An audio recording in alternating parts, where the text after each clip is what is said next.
He almost didn't walk through that door.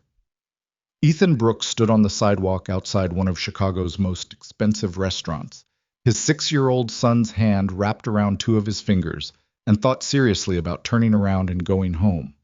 The babysitter had bailed. His shirt had a grease stain he'd tried to hide with a jacket. And somewhere inside that glowing, polished restaurant, a woman he'd never met was waiting for a man who had his life together. Ethan was not that man. But Noah looked up at him with those brown eyes and said, "Please, Daddy, I'm hungry." And that was that. If you've ever wondered whether love can find you on the worst possible night of your life, stay with me. Drop your city in the comments so I can see how far this story travels. Hit that like button and let's begin. The call came at 4:47 in the afternoon. Ethan was still on a job site in Pilsen, pulling off his work gloves and shaking sawdust out of his hair when his phone buzzed in his chest pocket. He didn't even look at the name before answering. That was a mistake. "Ethan, I'm so sorry." It was Danny, the college student who watched Noah 3 afternoons a week, and on the rare occasion Ethan had somewhere to be. Her voice had that particular pitch people used when they knew they were about to ruin your day. "My roommate had a thing and I had to... It's a whole situation. I can't make it tonight. I'm really, really sorry." He stood there in the cold November air with the phone pressed against his ear and said nothing for a moment. "It's fine," he said, "because what else do you say? Thanks for letting me know." He hung up. Around him, the crew was packing up. Marcus, his foreman and the closest thing he had to a best friend since college, was loading power tools into the back of a truck and watching Ethan with that expression, the one that already knew something had gone sideways. "Babysitter?" Marcus asked. "Babysitter." Marcus whistled low. "Tonight of all nights." "Yeah. You're still going, right?" Ethan looked at his phone. Looked at the time. Thought about the reservation at Monarch, a restaurant he'd looked up online 3 days ago, and immediately felt out of place just reading the menu. Thought about the woman whose name was Victoria Sinclair, which his buddy Derek had told him, with the energy of someone announcing a lottery winner. "Dude, she's smart, she's successful, she's..." "I don't know," Ethan said. "Ethan." Marcus pointed a work-gloved finger at him. "You have not been on a date in 2 years. 2 years. You went on one date last spring, and you spent the whole time talking about Noah's soccer league." She asked about him. She asked one question. You talked for 40 minutes. That was probably fair. "I'll figure something out," Ethan said, not really meaning it. Sit. He picked up Noah from after-school care at 5:15. His son came barreling through the door of the community center the way he always did, backpack half open, one shoe coming untied, holding up a drawing that appeared to be either a rocket ship or a very aggressive hot dog. Ethan had learned not to guess. "Dad, look what I made." "That's great, bud." Ethan crouched down and fixed the shoelace. "Listen, I need to tell you something. Tonight I was supposed to go out for a little while, just to have dinner with someone, but Danny can't come watch you, so can I come?" "It's not really... It's a grown-up dinner, Noah." Noah considered this with the gravity of a 6-year-old confronting an injustice. "But you always say dinner is for everybody." Ethan opened his mouth, closed it again. He genuinely could not immediately refute this. "That's a different context," he said. "What's context?" "Get in the truck." By 6:30, Ethan had tried 3 other options. His neighbor, Mrs. Kowalski, who sometimes watched Noah and fed him pierogies and let him watch nature documentaries, wasn't answering her door. His sister Jen lived 40 minutes away and had her own kids and told him, with the kind of blunt sisterly honesty he'd grown up with, that he should just take the kid and see what happens. Honestly, the worst she can do is leave. His other option was Derek himself, who had set up this whole blind date. But Derek was unreachable because Derek was apparently at a concert. Ethan sat on the edge of his bed in a shirt that wasn't stained, he'd found a better one, and stared at the floor. Noah appeared in the doorway in his good jeans and a striped long-sleeve shirt, hair neatly combed, holding his dinosaur backpack. "I'm ready," Noah announced. Ethan looked at him. "I didn't say we were going." "I know, but I got ready anyway." A pause. "I heard you call Aunt Jen." Ethan rubbed his face. The kid was sharp. Always had been, even when Ethan wished he wasn't. "Noah, if we go, it's going to be really awkward. This woman doesn't know I'm bringing you. She's expecting a normal dinner." "I'm normal," Noah said, slightly offended. "You put ketchup on scrambled eggs." "That's normal." Ethan exhaled, looked at the clock. 6:42. The reservation was at 7:30.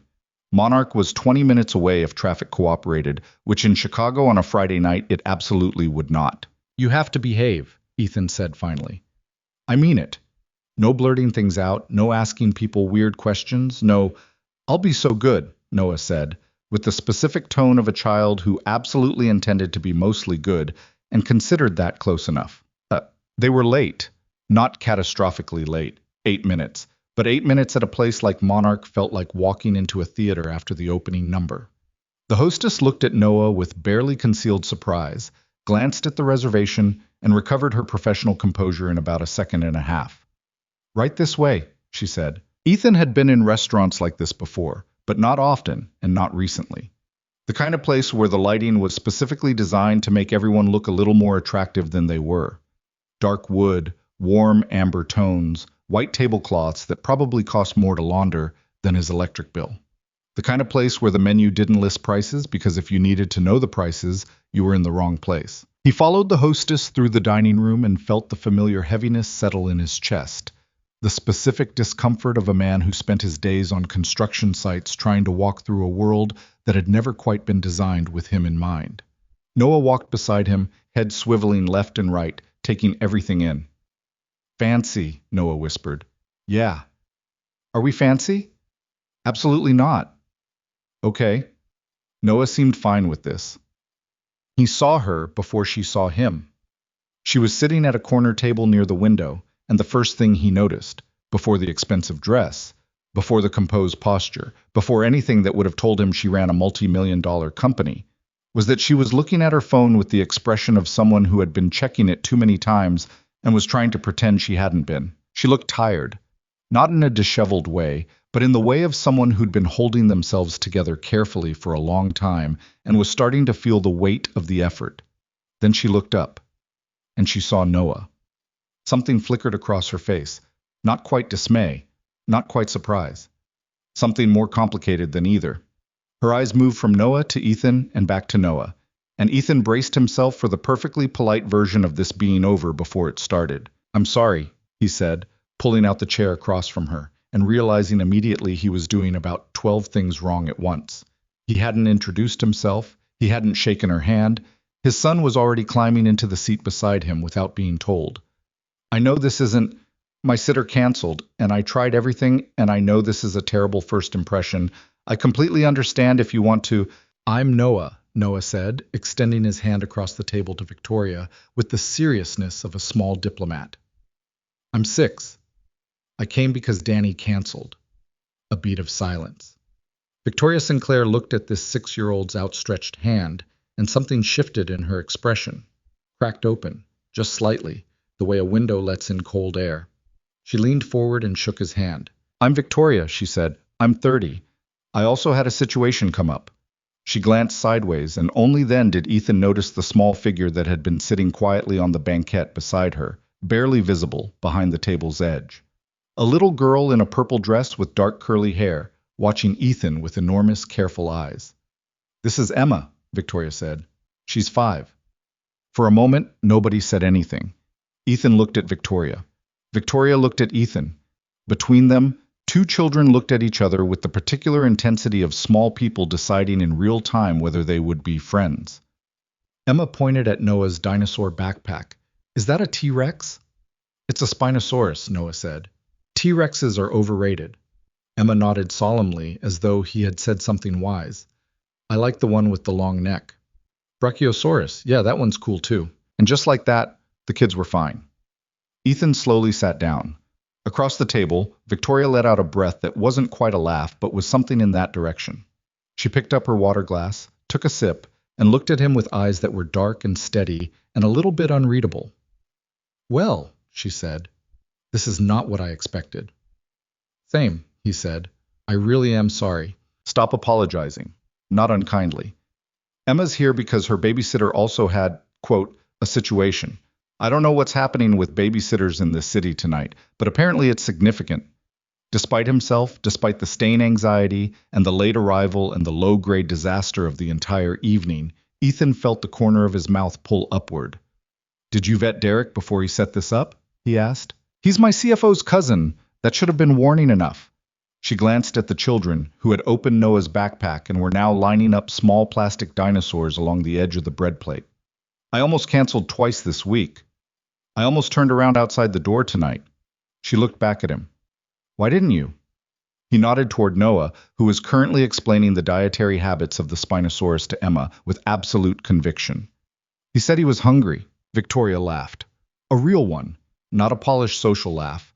Something that surprised even her, judging by the way she pressed her fingers briefly to her lips afterward, as if recapturing it. It was, Ethan thought, a good laugh. The waiter appeared, professionally unfazed by the two children at the table, and handed out menus. Noah opened his and stared at it for a long moment. Dad, he said, I can't read this. It's fine, I'll help you. There's no pictures. Fancy restaurants don't have pictures. Noah looked genuinely troubled by this. How do you know what you're getting? You ask, Victoria said, leaning slightly toward him, and they describe it to you. It's kind of like a guessing game. Noah considered this. That sounds like a lot of work just to eat dinner. It is, Victoria agreed, completely serious. I've always thought so. Emma, who had been listening, nodded again with that same gravity. Ethan had the sudden sense that Emma agreed with most things Noah said, which was either delightful or the beginning of something he should worry about. He looked at the menu. The prices were what he'd expected, the kind that made his stomach do a quiet, private thing he was determined not to show on his face. He'd put aside money for this, told himself it was fine, that it was one dinner. But looking at it in front of him, in this room, across from this woman in her understated expensive dress, he felt the gap between their lives like something physical. He ordered the third cheapest thing on the menu. So, Victoria said after the waiter had gone, Derek tells me you're in construction. Project foreman. Mostly residential, some commercial. Chicago and the suburbs. He paused. He tells me you run a tech company. Sinclair Systems, enterprise software mostly. Data infrastructure. I don't entirely know what that means, he said honestly. Most people don't, she said, and there was no condescension in it. Just a tired kind of acceptance that this was true, and she'd made her peace with it. It means I spend a lot of time in meetings explaining things to people who won't remember the explanation. Sounds exhausting. Profoundly. She took a sip of water. Do you like the work? Construction? He thought about this more carefully than she probably expected him to. Yeah, actually. I like that at the end of the day, I can see what I built. It's there. It's real. He glanced up. I imagine software feels different, like you're building something you can't quite touch.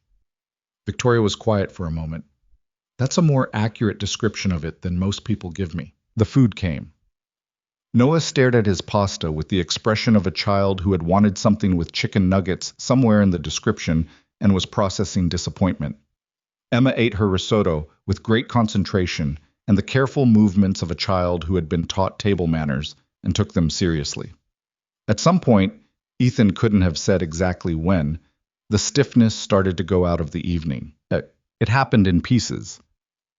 Victoria asked Noah about school, and Noah launched into a detailed and entirely unrequested account of the school play he was in, the injustice of being cast as a tree, and his private belief that the kid who got the lead had cheated somehow, though he couldn't prove it yet.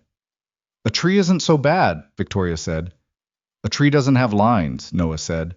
Trees are important. The whole forest depends on them. The play doesn't have a forest. It has a castle. Then you're a very special tree, Victoria said. Noah thought about this. Okay, he said, apparently deciding this was acceptable. Emma, unprompted, leaned over to Noah and said, I was a flower in my school play. I only had to stand there. Did you like it? Emma shrugged one small shoulder. Standing is easier than remembering lines. That's true, Noah agreed. And they went back to the dinosaurs. Victoria caught Ethan's eye across the table. He didn't know what he expected. Pity, maybe, or the polished smile of someone being polite. Instead, she just looked at him, level and quiet, and something in that look felt like being recognized, like she saw exactly what kind of night this was and wasn't judging it. He wasn't used to that. Somewhere around dessert, chocolate cake for Noah, who recovered his enthusiasm immediately upon hearing the word chocolate. A small bowl of berry sorbet for Emma, who ate it with a tiny spoon in great seriousness. The conversation between the adults shifted. It stopped being the careful, surface-level back and forth of two strangers trying to seem interesting and started being something raw. "How long have you been doing this alone?" Victoria asked. She wasn't looking at the children when she said it, but they both knew what she meant. Ethan ran his thumb along the edge of his water glass. 6 years, since Noah was born, basically. A pause. His mother left when he was about 8 months old. I know that sounds... It doesn't sound like anything, Victoria said quietly. It just is what it is. He looked at her. Yeah. He cleared his throat. She had her reasons, I think. She was young. We both were. It just... He stopped, tried again. He's never asked about her. Not yet. I don't know what I'll say when he does. Victoria was quiet for a moment. The restaurant noise moved around them. The soft collision of silverware, a burst of laughter from another table, the low murmur of conversations happening in 20 different directions. Emma asks about her dad, Victoria said finally. Her voice was careful, not fragile, more like she'd carried this particular weight long enough to know exactly how it sat on her. James died 3 years ago. Cancer. Emma was 2, so she doesn't really remember him. She thinks she does, but I think she's built a version of him from photographs and things I've told her. She glanced at her daughter, who was now drawing on the paper placemat with a crayon the waiter had brought. I don't know if the version she has is better or worse than knowing the real person.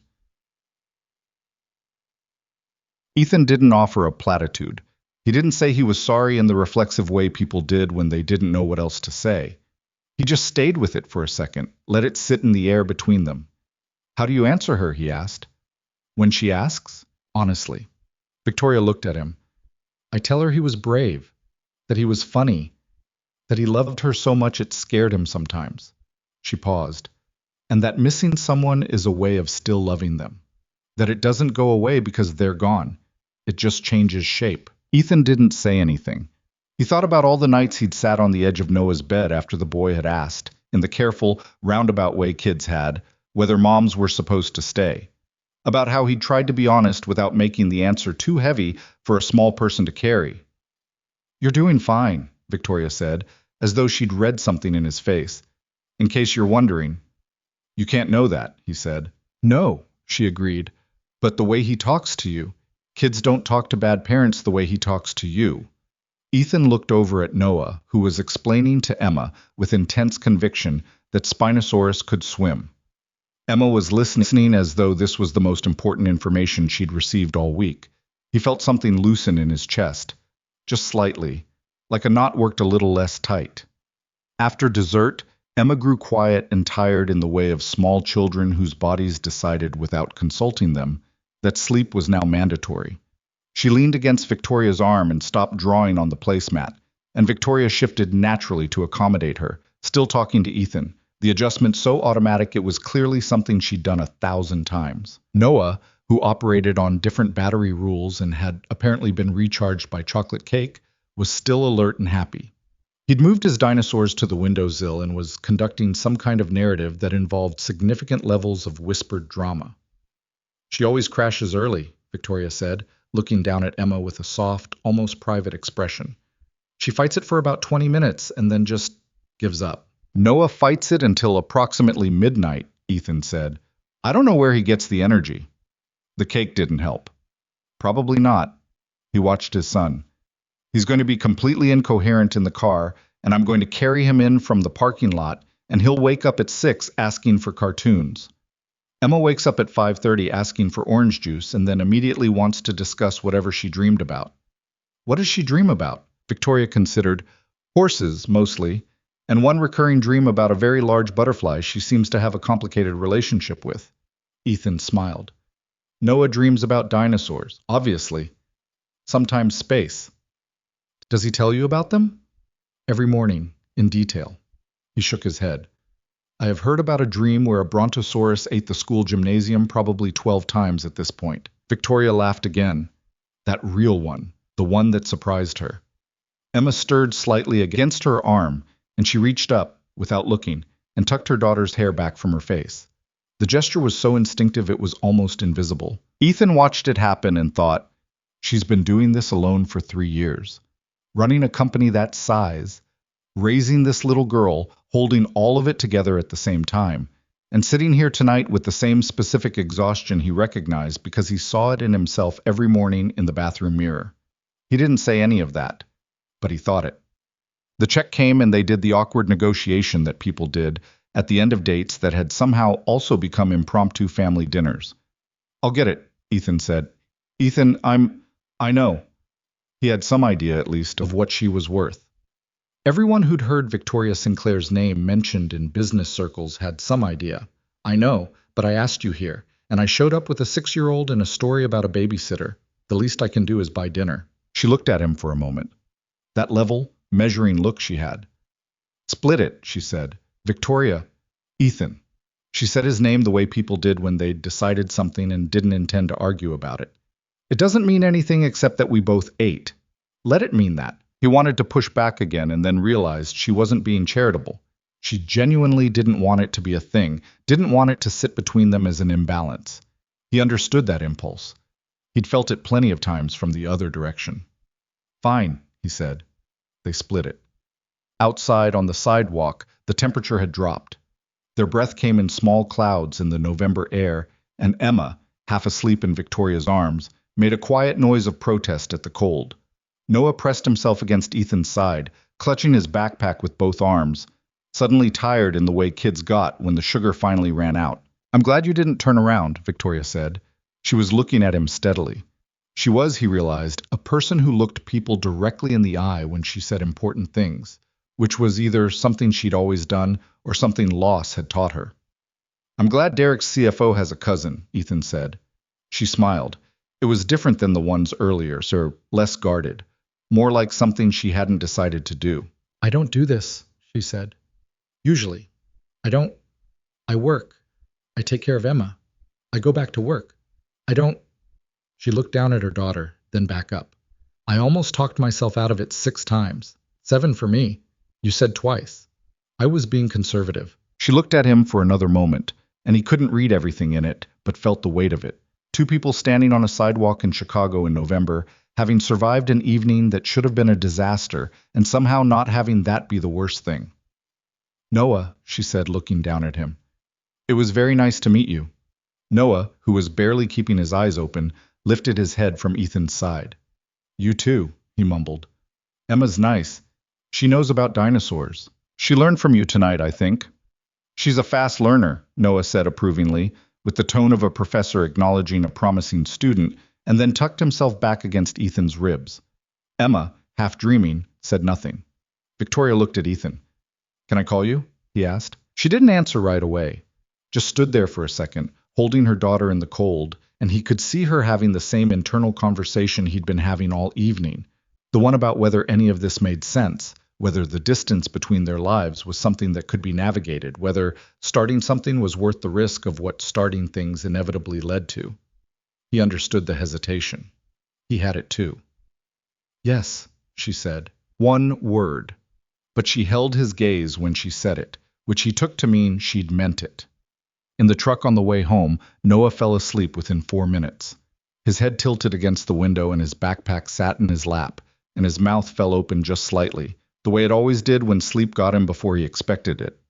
Ethan drove through the city, through streets lit amber and white, past late-night diners and closed storefronts and the particular restless energy Chicago had on a Friday night when the weekend was just getting started. He thought about Victoria's hands when she'd shaken Noah's, careful but not stiff. Practiced at warmth, not born to it, which was different and in some ways better. He thought about the way she'd talked about James, not like an open wound, but like something she'd learned to carry, which didn't mean it was light, just that she knew where to hold it. He thought about the way she'd laughed when Noah told her trees needed lines. He stopped at a red light on Michigan Avenue. The city reflected off puddles in the street from an earlier rain. Beside him, Noah slept with the deep ease of a child who didn't know he'd just spent the evening with someone who might, over time, and with enough careful trying, become important. Ethan didn't know that either, not yet. But he'd made the call. He'd asked. And she'd said yes. He drove home through the city, and for the first time in a long time, the drive home didn't feel like retreat. He called her on a Tuesday. Not Monday. Monday felt too eager, like he'd been sitting by the phone since the moment they said goodbye on that sidewalk, which was not entirely inaccurate, but not something he needed to advertise. Wednesday felt too calculated. Tuesday was just Tuesday, which meant he'd thought about it enough to have a reason, but not so much that he'd lost his mind over it. I was eating leftover chili at the kitchen table when he did it, which felt appropriately unromantic. Noah was in the bath. The apartment smelled like dish soap and old wood and the particular end-of-day staleness that accumulated in small spaces where people lived close together. Ethan stared at Victoria's name in his phone for about 30 seconds, told himself he was overthinking a phone call, and hit call. She picked up on the second ring. "I wasn't sure you'd actually call," she said. "I said I would. People say things." He couldn't argue with that. "How's Emma?" "Asleep. She's been talking about the Spinosaurus for 3 days." Noah apparently made an impression. A pause. "How's Noah?" "He asked me this morning if Emma was going to be at our house sometime. I told him I didn't know. He said, and I quote, 'You should find out, Dad, because she gets it.'" Victoria was quiet for a second, and he had the sense she was smiling. "Gets what?" "Dinosaurs, I assume. That's the primary currency with him." "High praise, then. Extremely." They talked for 47 minutes. Ethan knew this because he checked the call time afterward with the mild bewilderment of someone who hadn't intended to do anything for 47 minutes. They talked about their weeks, his job site in Evanston where the permits had come through wrong and set everything back by 2 weeks. Her board meeting where someone had suggested a rebranding she found so misguided she'd had to excuse herself to the hallway to collect herself before responding. They talked about the children's schools, which were both on the north side and apparently not far from each other, a fact that came up naturally, and then sat there in the conversation like a small, quiet piece of useful information neither of them commented on directly. She was easier to talk to on the phone than he'd expected. Not easier than in person. That had surprised him too. But easier than he would have predicted before any of it, back when she was just a name Derek had said with too much enthusiasm, and an expectation Ethan had been fairly certain he wouldn't meet. "I should let you go," Victoria said, around the 40-minute mark. "It's late." "It's 9:15. I get up at 5. "Why?" "Because there are 12 time zones that matter to my company, and at least 4 of them need something from me before 6 a.m. Ethan thought about his own mornings. Noah at 6 wanting cartoons, coffee that was always slightly worse than he intended, the particular low-grade chaos of getting a 6-year-old ready for school while also being a functional adult. It wasn't a 12 time zone problem, it was a 1 apartment problem. But somehow both of them were arriving at 5 a.m. looking like they needed more sleep than they got. "Okay," he said. "Get some sleep." "You too." A pause. "Ethan." "Yeah, I'm glad you called." He looked at the wall above the kitchen sink where Noah had taped a drawing of what was labeled "Our House" in large uneven letters, which depicted a building that bore no real resemblance to their apartment, but had a very detailed sun in the corner. "Me too," he said. He sat there after the call ended and finished his cold chili and felt cautiously something that wasn't quite hope, but was in the same neighborhood. The following Saturday, they took the kids to the Lincoln Park Zoo. It wasn't planned as a date. That was the thing, or maybe it was, just neither of them said so directly. Victoria had texted him Thursday to say Emma had been asking about the giraffes for a week, and she was thinking of taking her over the weekend. Ethan had said Noah had been asking about the lions. And that was the whole conversation, which somehow ended with a plan to meet at the south entrance at 10 on Saturday morning. Ethan got there first. He was almost always early to things, a habit left over from years of job sites, where being late had real consequences. He stood near the entrance with Noah, who was wearing his dinosaur shirt and had already identified several things he wanted to see and was moving through the mental list with the urgency of a small project manager. Victoria arrived 7 minutes later. She was in jeans and a plain dark coat, hair pulled back, no visible trace of the CEO. Emma was in a yellow jacket and red boots, and was holding Victoria's hand with both of hers, leaning slightly backward, as though the boots had their own ideas about direction. Noah saw Emma and waved with his whole arm. Emma said, "Hi, Noah," in a voice that was trying to be casual and not quite succeeding, and then immediately looked at his shirt and said, "Is that a Spinosaurus?" "Front and back," Noah said, and turned around to demonstrate. Emma inspected the back with seriousness. "Cool." Victoria came to stand beside Ethan. She looked at the children, then at him. "Hi," she said. Hi, he said. It should have been awkward. Two adults who'd had one dinner together and a 47-minute phone call, now standing at a zoo entrance with their kids while the world went around them. It wasn't, which he filed away as something worth noticing. Emma's been up since 5:30, Victoria said, in a tone that was not complaining but was reporting a fact that had depleted some internal reserve. Noah woke up at 6 asking if it was time yet. They're going to crash at noon, completely, and we'll spend the back half of this carrying them. Probably. He glanced at her. I brought snacks. She looked genuinely relieved. Thank you, I forgot snacks. What did you bring? Coffee. She held up a thermos. 2 cups. He held up a bag. Goldfish crackers, apple slices, the granola bars Noah will eat, and the ones Emma might like, which I guessed based on zero information. Victoria opened the bag and looked inside. Those are her favorite kind. Ethan had no idea how he'd guessed right, but he accepted this as a minor victory and said nothing about it. They went inside. The morning had a quality that was hard to describe without sounding like he was overstating it, so Ethan mostly didn't try to describe it to himself while it was happening. He just let it be what it was. The 4 of them moving through the zoo with no particular rush, the kids running 5 steps ahead and then looping back, the adults talking in the specific, half-distracted way parents talked at things like this, where half your attention was always somewhere else, and the conversation happened in the gaps. Victoria knew a lot about animals. Not in the way of someone who'd read a placard, in the way of someone who'd actually looked things up because she found them interesting. She told Emma things about the giraffes that weren't on the sign, and Emma listened and then turned to Noah and repeated the information with the authority of someone who had personally discovered it. Noah absorbed this and added it to his mental database without comment. Ethan watched this happen and felt something simple and uncomplicated, which was rare enough to be worth paying attention to. The trouble came after the lion enclosure. They'd found a bench near the big cats, and the kids were pressed against the glass, watching a lion pace, breath fogging against the barrier. Ethan and Victoria were on the bench, the snack bag open between them, and somewhere in the ease of the morning, Ethan had stopped being careful about what he said. Marcus thinks I should look for a bigger place, he said. Apartment's fine for now, but Noah's getting older. He needs his own space. Where are you looking? I'm not really, He stopped. It's a money thing. I've been saving, but the market here. He made a gesture that was meant to indicate what he thought of the Chicago real estate market. Victoria nodded. Have you thought about buying? On a foreman's salary in Chicago? He didn't say it bitterly, just as a plain fact. Maybe someday. Not now. There was a small pause. Not uncomfortable exactly, but present. He was aware of it, the gap between what his savings looked like and what her world looked like. The kind of gap that didn't mean anything by itself, but could mean things if you let it. I bought a house in Lincoln Square last year, Victoria said. She wasn't showing off. She said it the way she said most things, directly, without decoration. The market was bad and the previous owners had priced it wrong, and my realtor told me it was a good time. Emma has a yard. Does she use it? She digs holes in it mostly. She's been trying to find something she read about in a library book, some kind of buried treasure concept. Noah builds forts, Ethan said. When my sister has yard space, he takes sticks and spends 3 hours on architecture.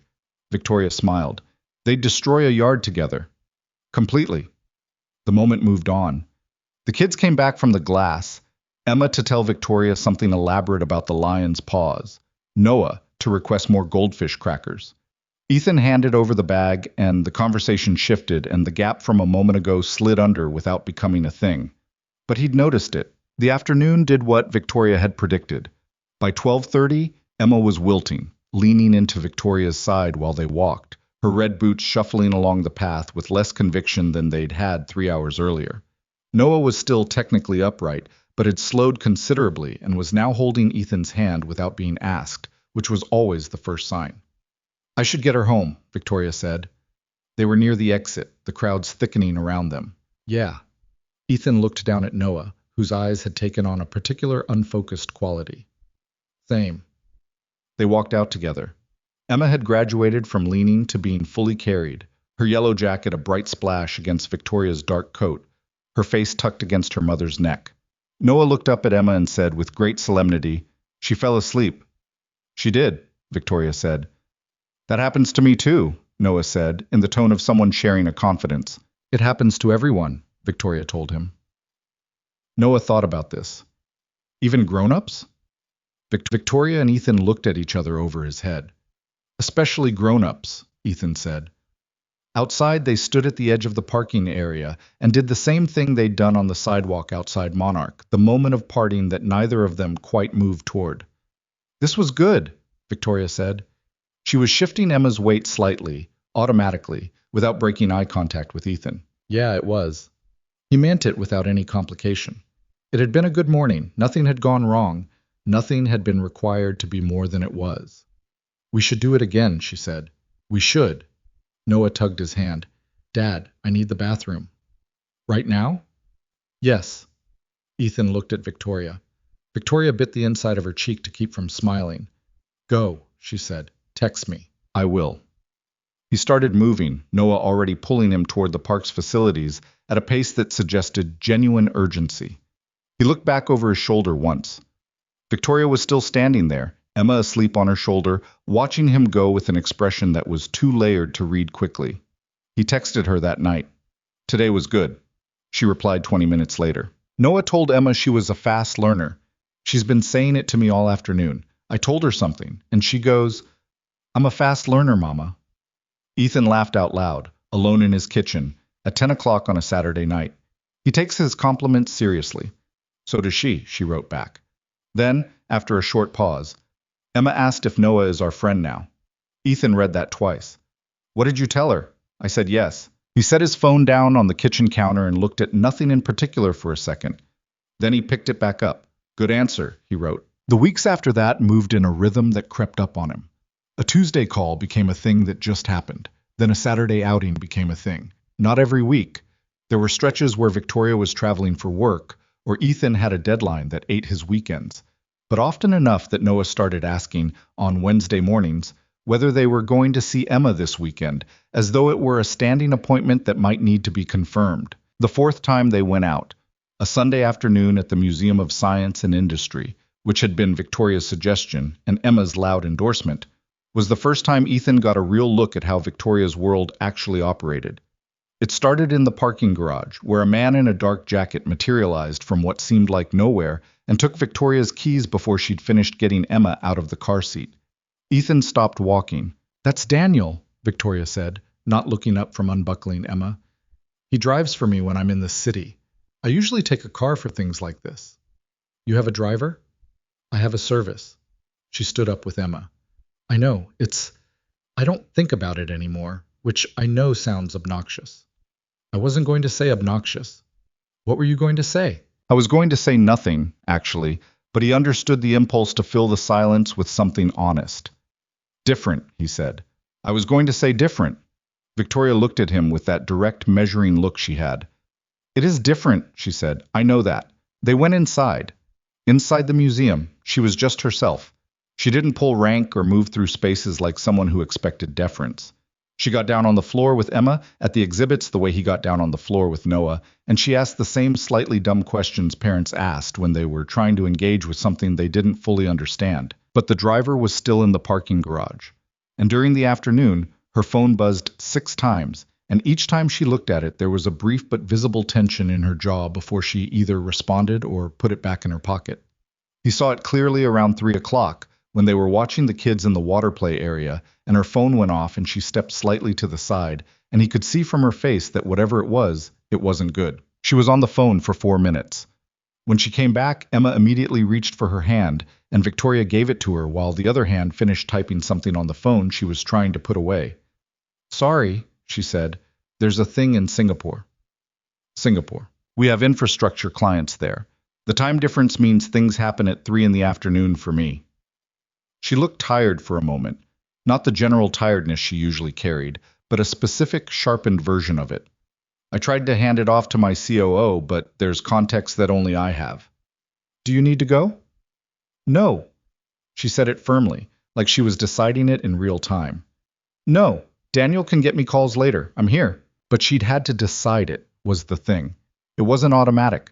There was a version of her afternoon that pulled one direction and a version that pulled another, and she had to actively choose, and the choosing cost something. Ethan watched Noah show Emma how to divert the water flow at one of the exhibits, Emma laughing as water went the wrong way. He thought about the driver in the parking garage, about 12 time zones, about the particular loneliness of carrying something that large, even if you were the one who'd built it. He thought about how she'd shown up to a blind date with a 5-year-old because the babysitter had a situation, about how she got up at 5 in the morning and still made sure Emma had orange juice, about how none of it looked graceful from the inside, regardless of how it looked from the outside. Victoria, he said. She looked at him. You're doing about 15 things at once, all the time, aren't you? It wasn't really a question. She heard it as the observation it was. Yes, she said. And then, after a pause, more quietly, I'm used to it. That's not the same as it being okay. She looked at him for a moment with an expression he couldn't entirely parse, something that sat between surprise and a kind of cautious relief, like someone had noticed something she'd been carrying alone for a long time, and she hadn't been sure whether being noticed would feel like a relief or an exposure. No, she said, it's not. They stood there for a second, watching the children, and Ethan didn't push it further, and neither did she. But something had shifted just slightly in the air between them. On the drive home, Ethan drove himself, Noah asleep in the back almost immediately. He thought about what he'd said and whether it had been too much or not enough. He couldn't tell. He was bad at calibrating those things, had always been. His ex-wife had told him, in the last few months before she left, that he was the kind of person who either said too little or too much and rarely found the middle, which he'd spent enough time turning over in his mind to believe was at least partially true. But Victoria hadn't seemed bothered. She'd seemed, if anything, like she'd needed to hear it. He didn't know what to do with that yet. He just kept driving. 3 weeks later, she invited him to something that was not a zoo or a museum. There's a fundraiser, she said, on a Tuesday call that had stretched to an hour. It's for the Children's Hospital Foundation. I'm on the board. I go every year. She stopped. It's a lot of people I know professionally. Black tie. I know it's not your kind of thing. He considered the phrase your kind of thing and what it contained. Are you inviting me? He asked. I'm telling you about it, she said, which was a sidestep he recognized. And then I'm leaving it up to you to decide whether you want to come, so that if you say no, it's your choice. That's a fairly sophisticated way to invite someone. I'm a fairly sophisticated person. He smiled despite himself. I don't own a tuxedo. You can rent one. Victoria, you don't have to, she said, and the careful steadiness in her voice cost her something, he thought. She was used to not needing things from people, had gotten very practiced at it. I wanted to ask, because I'm tired of going alone. He was quiet for a second. This was the thing about her, the thing that caught him every time, just when he thought he had a handle on who she was. She'd say something like that, plain and undefended and completely true. I'm tired of going alone. No hedging, no managing of his reaction, just the simple, honest statement of a thing she actually felt. He looked around his apartment, refrigerator covered in Noah's drawings, scuff on the wall by the front door, where Noah had ridden his bike inside that one time. The too small couch with the cushion that sat crooked because one of the springs had gone soft. I'll figure out the tuxedo, he said. She exhaled, just briefly. Okay. Tell me when. December 12th. Okay. A pause. Am I picking you up? If you want. I want. Then yes, she said. You're picking me up. I went and found a rental place that week. Marcus came with him, ostensibly for support, but primarily to have opinions, which he did, loudly, about lapels and fit and what Marcus called the whole situation. She invited you to a gala, Marcus said, holding up a jacket and examining it. Fundraiser. That's a gala. It's for a hospital. Ethan, Marcus looked at him over the jacket. She invited you to a gala? This is significant. We're friends. You call her every Tuesday for an hour. He stopped. That's just talking. In what world is calling someone the same night every week for an hour just talking? Ethan looked at the rack of tuxedos and said nothing. You like her, Marcus said. Not as a question. It's complicated. How is it complicated? She lives in a different world, Marcus. She has a driver. She goes to black tie fundraisers as a regular thing. She runs a company worth... She also showed up to a blind date with a 5-year-old because her babysitter bailed, Marcus said. Same as you. Ethan thought about that. Same as me, he said. She's a person, man, not a category. Marcus put the jacket back and pulled out another one. Try this one. The other lapel was wrong. The night of the fundraiser came cold and clear. Ethan had picked up the rental that morning and spent 20 minutes longer than he intended trying to get the bow tie right, finally calling Marcus for a video tutorial which Marcus delivered with the energy of someone who had been waiting for this exact moment. He picked up Noah from his sisters because Jen had agreed to take him for the night with minimal commentary and maximum implied approval that Ethan was doing something with his life. You look weird, Noah told him, which was the kind of support only a 6-year-old could offer. Thanks, bud. The tie looks like a butterfly. That's how it's supposed to look. Noah considered this. Why? Formal conventions I don't entirely understand. Oh, Noah said, apparently satisfied. Jen walked him to the door and looked him over and said, "You look good," in the voice of an older sister who meant it and wasn't going to make a whole thing of it, which was the only kind of compliment that landed with him. He drove to Lincoln Square. Victoria's house was a 3-story brownstone on a quiet street, exterior lights on, a small front yard with an iron fence.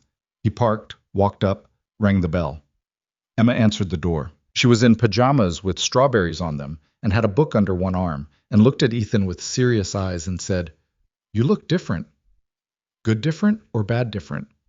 Emma assessed him the way she assessed most things, with complete, unrushed attention. Good different, she decided, like a penguin but taller. Emma.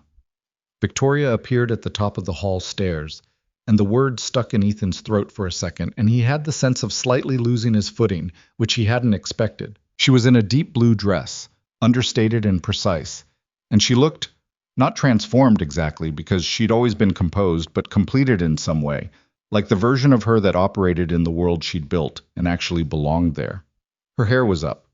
She wore small earrings. She walked down the stairs in a way that managed to be both deliberate and natural. Emma looked from her mother to Ethan with the focused attention of a small child tracking something important. "Mommy looks like a princess," Emma informed Ethan. "She does," Ethan agreed. Victoria met his eyes at the bottom of the stairs, and he saw something in her face, awareness of the moment, and the particular wariness of someone who wasn't sure how much to feel about it. "Hi," she said. "Hi," he said. Behind her, a woman appeared from the back of the house. The sitter, evidently, who smiled at Ethan and then immediately turned her attention to Emma to begin the transition. Emma allowed herself to be redirected but kept her eyes on the door. "Be good," Victoria told her. "Always," Emma said, which in the voice of a 5-year-old managed to carry complete conviction. Outside, walking to the car, Victoria pulled her coat tighter against the cold and glanced at him. "Emma approved," she said. "She said I looked like a tall penguin."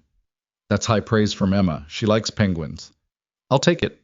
He opened the car door for her. She looked at him for a half-second before getting in, and he thought for a moment she was going to say something, but she just settled into the seat, and he closed the door. In the car, she directed him with brief, specific instructions. The specific entrance they were using, where to drop her, the general shape of the evening. She was in a different mode than he usually saw her, set, not cold, but assembled. The way people got before they stepped into rooms where they were expected to be a version of themselves. "You okay?" he asked, at a red light. She looked at him. "I don't love these things." "You go every year." "Because I care about the foundation. That doesn't mean I love the thing." She looked out the windshield. "I'm good at it. Being in rooms like that, I've done it long enough. But I don't love it." "Then why did you want me to come?" She was quiet for a moment. The light changed. "Because," she said, and then seemed to decide she wasn't going to manage this answer. "Because I wanted someone there who knows how I actually am, not how I am at these things." She paused. "Does that make sense?" He thought about it. "Yeah," he said. "It does." The event was exactly what he'd expected and nothing he'd been prepared for. A hotel ballroom, $1,500 a plate, the kind of room where the ambient noise alone was expensive. Victoria moved through it with the ease of long practice. A word here, a handshake there, the professional warmth of someone who was good at this even if she didn't love it. He followed, slightly behind, and felt the familiar discomfort of a room not designed for him. People looked at him the way people looked at things that didn't immediately compute. A man in a rented tuxedo, no company affiliation, at Victoria Sinclair's side. A man named Lawrence, who had the face of someone who'd been on boards long enough to believe that made him interesting, shook Ethan's hand and asked what he did. Construction, Ethan said. Lawrence's expression did the thing expressions did. Oh, he said. Interesting. It was the specific interesting that meant its opposite. Victoria, who was talking to someone else, glanced over at the precise moment, and Ethan saw the quick calculation in her face, whether to step in, whether he needed it. He didn't need it, but he noticed she was watching. Later, near the bar, while the speeches were happening at the far end of the room, she came to stand beside him. Lawrence is an idiot, she said quietly. He seemed pretty sure of himself. Those tend to go together. She accepted a glass of water from a passing tray. You handled it fine. I'm used to people assuming things. It shouldn't be something you have to be used to. He shrugged. Most things are. She looked at him with something that was more than politeness and less than pity, something in between that felt closer to solidarity. James hated these things too, she said. He used to count down from the moment we arrived. He had a whole system. She smiled at something private. He'd give me a number when we walked in, like 45 minutes, and when the time was up, he'd come find me no matter who I was talking to and say, "Time, Vic." It was the most she'd said about James unprompted. Ethan stood with it for a second, not wanting to rush past it. He sounds like he had good instincts, Ethan said. He did. She looked at her glass. You would have liked him, I think. He was direct. Didn't care much about rooms like this. A pause. He cared about Emma. About me. That was mostly it for him. Ethan said nothing, just stayed in it. I don't talk about him much, she said, because people don't know how to respond. They either get very quiet in a way that makes me feel like I've made things sad, or they overcorrect and say something meant to be comforting that isn't. She looked up. You're doing neither. I don't know what the right response is either, he said honestly. I'm just listening. She looked at him for a moment, something quiet in her eyes. That's the right response, she said. They stayed another hour and a half. Victoria did what she'd come to do. She worked the room, gave a 3-minute speech about the hospital's pediatric oncology unit. That was the best public speaking Ethan had ever seen in person, confident and precise without being polished in the way that felt false. People applauded. Several people came to speak to her afterward. Ethan stood at the edge of the room and watched and thought, she's remarkable. Not in the abstract, impressive way of a headline. In the specific, actual way of a person who was fully present at whatever she was doing, even when it cost her. On the way home, she was quieter. The assembled version of her had stepped down, and she sat in the passenger seat in the particular tiredness of someone who'd spent several hours being exactly right. Thank you for coming, she said when he pulled onto her street. Thank you for asking. A pause. Did you hate it? Parts of it. Lawrence. Lawrence and a few others. He slowed near her house. The speech was something else, though. She looked at him. Yeah? Where did you learn to do that? Trial and error? She looked down at her hands. The first speech I ever gave in public, I shook so badly the paper rattled. I was 24. Someone in the audience laughed. She paused. I went home and practiced until I didn't shake anymore. He stopped the car in front of her house. The street was quiet. Interior light from her front room warmed through the curtains. I should go check on Emma, she said. Yeah. She didn't move immediately. Outside, a car passed on the street. The heater ran low in the quiet. Ethan, she said, I want to tell you something. Okay. She looked at the windshield rather than at him. I haven't let anyone be present like this since James. She said it carefully, like someone placing something fragile. Not because I didn't want to. I think because it was easier to just not, and I'm very good at just not. A pause. Tonight was not easy, but it was better than I expected. He thought about what to say and decided on the plain version of what was true. Same, he said. She looked at him then, and he looked back. And it stayed there for a second, not a moment requiring action, just a moment that was honest about what it was. Then she gathered her coat, said goodnight, and went inside. He sat in the car until the light in the front room moved. Her moving through the house, checking on her daughter, doing the end-of-night things that parents did alone in houses that were full of children and quiet in the way that was both good and hard at the same time. He drove home. When he got back to Jen's to pick up Noah, His boy was asleep on the couch under a blanket, still in his jeans, a cracker in his hand. Ethan stood in the doorway for a second looking at him. This kid, this particular kid who had pulled him through a restaurant door once on the grounds of being hungry and had no idea what that had set in motion. He picked him up carefully. The dead weight of a sleeping 6-year-old, familiar and heavy and specific, in a way nothing else was. Noah stirred but didn't wake. Jen stood in the doorway behind him and said quietly, "Well?" "I don't know yet," Ethan said. Jen looked at him with the particular expression of someone who already knew and had decided to be patient about it.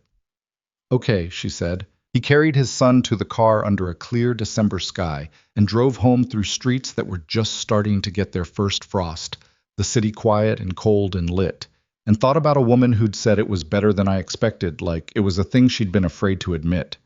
He thought about it for a long time. The frost that had started in December didn't let up. January came into Chicago the way it always did, with a kind of grim, settled authority, like a landlord who'd been patient long enough and was now collecting. The temperature dropped into single digits. The sidewalks went gray and hard. The lake threw wind off itself in long, cold sheets that found the gaps in every coat. Ethan worked through it, the way he always did.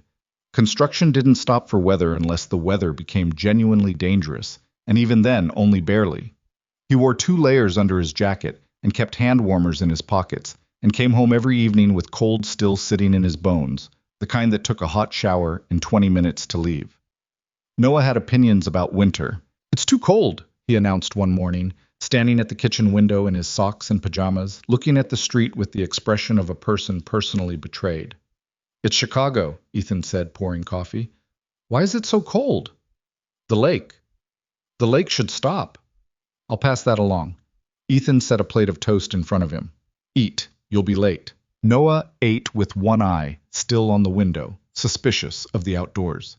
He'd been like this since he was 4, the kind of kid who had strong positions on things and held them with a sincerity that was hard to argue with even when the thing was the temperature outside. Ethan's Tuesday calls with Victoria had become longer. He'd noticed this the way you notice something that had shifted gradually, not in a single moment, but across several, until you looked back and realized it had changed.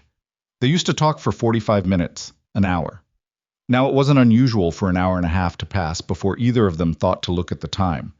They talked about everything and nothing in the specific way of people who had run out of the careful, surface conversations and moved, without quite deciding to, into the unguarded ones. She told him about the early years of Sinclair Systems, how she'd built it from a consulting practice she'd started at 26, with James's encouragement, and a business plan she'd written in their apartment while Emma was still an idea they talked about at dinner.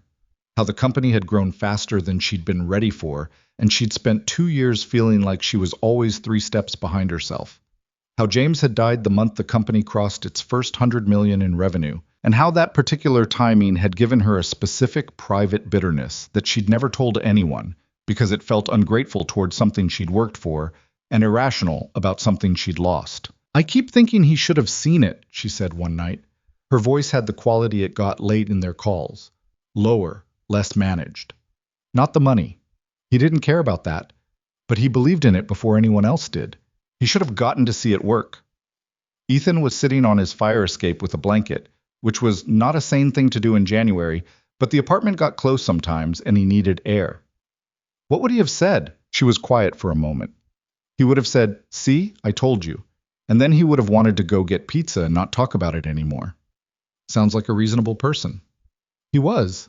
She paused. He was the most straightforward person I've ever known. He didn't perform anything. What you saw was what he was. Ethan looked out at the dark street below, the orange wash of the streetlights on the snow. He thought about that, what it meant to have someone like that, and then not have them. "Is it strange?" he asked. "Talking about him to me?" A pause. "A little," she admitted, "but less than I expected." Another pause, shorter. "Does it bother you?" "No," he said, and meant it. "He's part of who you are. And Emma, I want to know the things that made you." She didn't respond immediately. The silence on the line wasn't empty. It had weight to it, the particular weight of something being felt rather than processed. "You're surprisingly easy to talk to," she said finally. "Marcus says I either talk too much or too little." Marcus doesn't know what he's talking about. Don't tell him that. He'll want to debate it for 3 hours. She laughed. That real laugh. The one that still caught him a little, even after months of hearing it. He'd stopped being surprised that it caught him. The Saturday outings had settled into something that felt, from the outside, probably like routine, but from the inside felt like something that was still being decided on its own terms. They'd done the Art Institute in January. Emma had stared at a Chagall painting for 7 unbroken minutes, while Noah tried to explain to her that the figures were flying because of artistic choice, not gravity, a distinction he considered important. They'd done the Nature Museum, a bowling alley near Wicker Park, where the kids played with the bumpers up and celebrated every pin with the volume that was technically too loud for indoors. They'd done a cooking class for families where both children had put too much sugar in their batter, and both adults had spent 20 minutes of the class talking to each other instead of supervising. It was during the cooking class that Ethan first felt the ground shift under him in a way he couldn't immediately explain. They were at a shared prep table, flour on both of them, Emma and Noah at the end of the table pressing shapes into dough with a level of determination that suggested high artistic stakes. Victoria was beside him, close, in the way kitchens made you close, the space tight and warm. She was reading the recipe card, and there was a small crease between her eyebrows that appeared when she was concentrating on something she found slightly frustrating. "It says fold," she said. "What's the difference between folding and mixing?" "One's gentler," Ethan said. "How gentle?" "Like this." He reached past her to the bowl, and she didn't move back, and for a second they were both looking at the same thing, and he was very aware of the 4 or 5 inches of space between them, and what would happen if he crossed it, and what it would mean if he did. He folded the batter. She watched. "That's folding," he said. "Okay," she said. Her voice was perfectly even. But she didn't move away immediately, and he didn't either, and the moment stayed there for a second longer than it needed to before Noah said, "Dad, Emma put too many sprinkles on mine," and the world reoriented itself. He drove home that evening thinking about proximity and what it meant and arriving nowhere definitive, which was becoming familiar. The thing about wanting something you weren't sure you could have was that it had a way of making you hyper-aware of every small detail. He started noticing things he'd always registered but never cataloged. The way she held her coffee cup in both hands when they were sitting somewhere and she was relaxed. The specific way she looked at Emma when she didn't think anyone was watching, not the careful, managed maternal warmth she sometimes performed for context, but the raw, edited version of it, which was fiercer and more exhausting and more real. The way she said his name when she was saying something that mattered to her. Not different from how she said it otherwise, but with a particular weight behind it, like she'd decided to put it somewhere specific. He mentioned none of this to Victoria. He mentioned some of it to Marcus, who received the information with the expression of someone who had been waiting many months for this exact conversation. "So tell her," Marcus said. They were in the break room on the Evanston site, eating lunch, February wind rattling the temporary windows. "Tell her what exactly?" "That you like her." "She knows I like her." "That you like her," Marcus said, with no apparent sense of irony about using 6th grade terminology. "We haven't... It's not..." Ethan stopped, tried again. "It's complicated." "You keep saying that." "Because it keeps being true." "Ethan," Marcus set down his sandwich, "what is actually complicated about it? You like her. You spend every weekend with her. You talk to her on the phone for 2 hours every week. An hour and a half. That's not better." Marcus looked at him with the direct expression of a person who'd known him since they were both 22. "What are you scared of?" Ethan looked at the table. "She's got her whole thing," he said. "Her company, her house in Lincoln Square, her world. And I've got... this." He gestured vaguely, meaning a rental apartment, a used truck, a job that paid well but not at any scale that compared to hers. "I feel like at some point she's going to look at the actual picture clearly and think, what am I doing? And you're deciding that for her?" "I'm being realistic." "You're being scared and calling it realistic." Marcus picked his sandwich back up. "There's a difference." Ethan didn't respond to that, which meant he was thinking about it, which Marcus knew well enough not to push. He thought about it for several days. He thought about it in the truck on the way to work, and in the quiet. After Noah went to sleep, and during the Tuesday call that week, which went 93 minutes and ended with Victoria saying she'd had a bad week, and talking to him had helped, and him saying he was glad, and meaning it fully. I thought about it until it crystallized into something he could look at directly. The fear wasn't really about money or houses or the driver in the parking garage. The fear was about what it meant to want this specifically.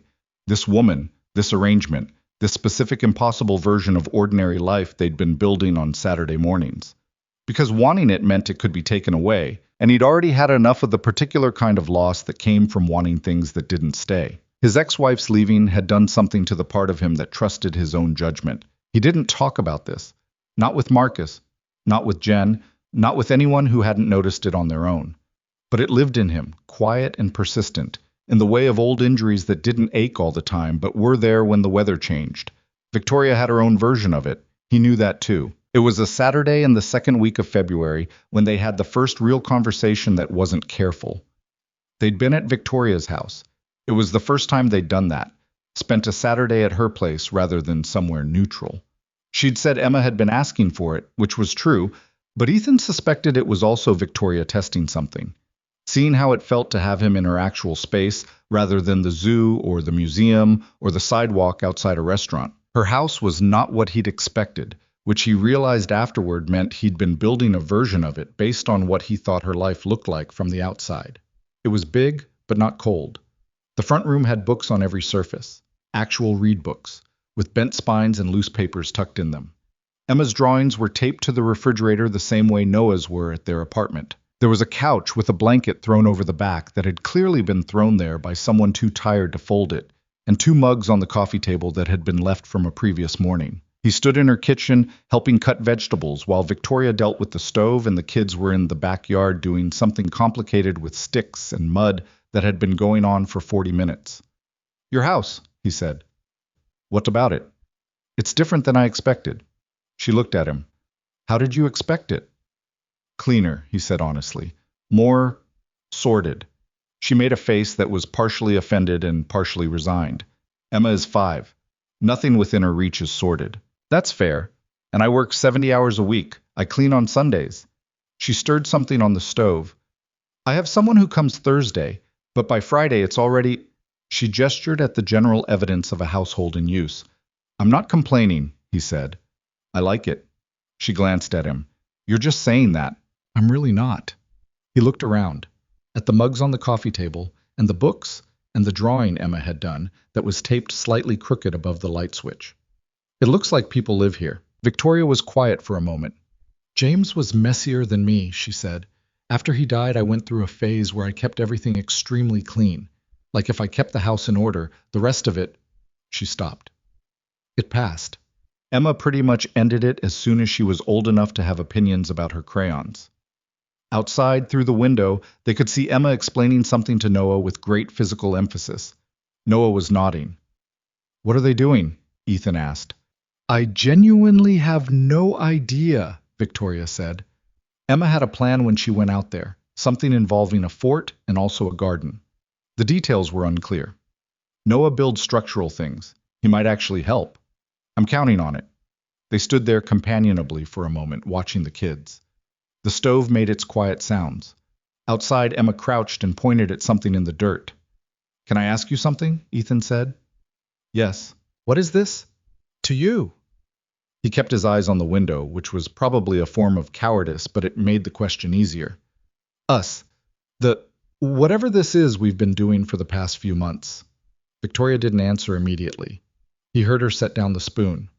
"Why are you asking now?" she said. "Because I've been thinking about it, and I'm bad at not saying things once I start thinking them." He finally turned to look at her. She was watching him with an expression that was careful and open at the same time, which was the specific combination she had that he found both reassuring and hard to read. "I don't know exactly what to call it," she said, "but I know it's not nothing." "That's what I thought too." "And that concerns me," she said. "A little." "Because of Emma?" "Because of all of it." She picked up the spoon again, not to stir, just to have something in her hand. "Because the last time something wasn't nothing, it was the most important thing in my life, and then it was gone. And I know that's not a reason to avoid everything forever. I know that—" She stopped herself. "I'm not explaining this well. You're explaining it fine."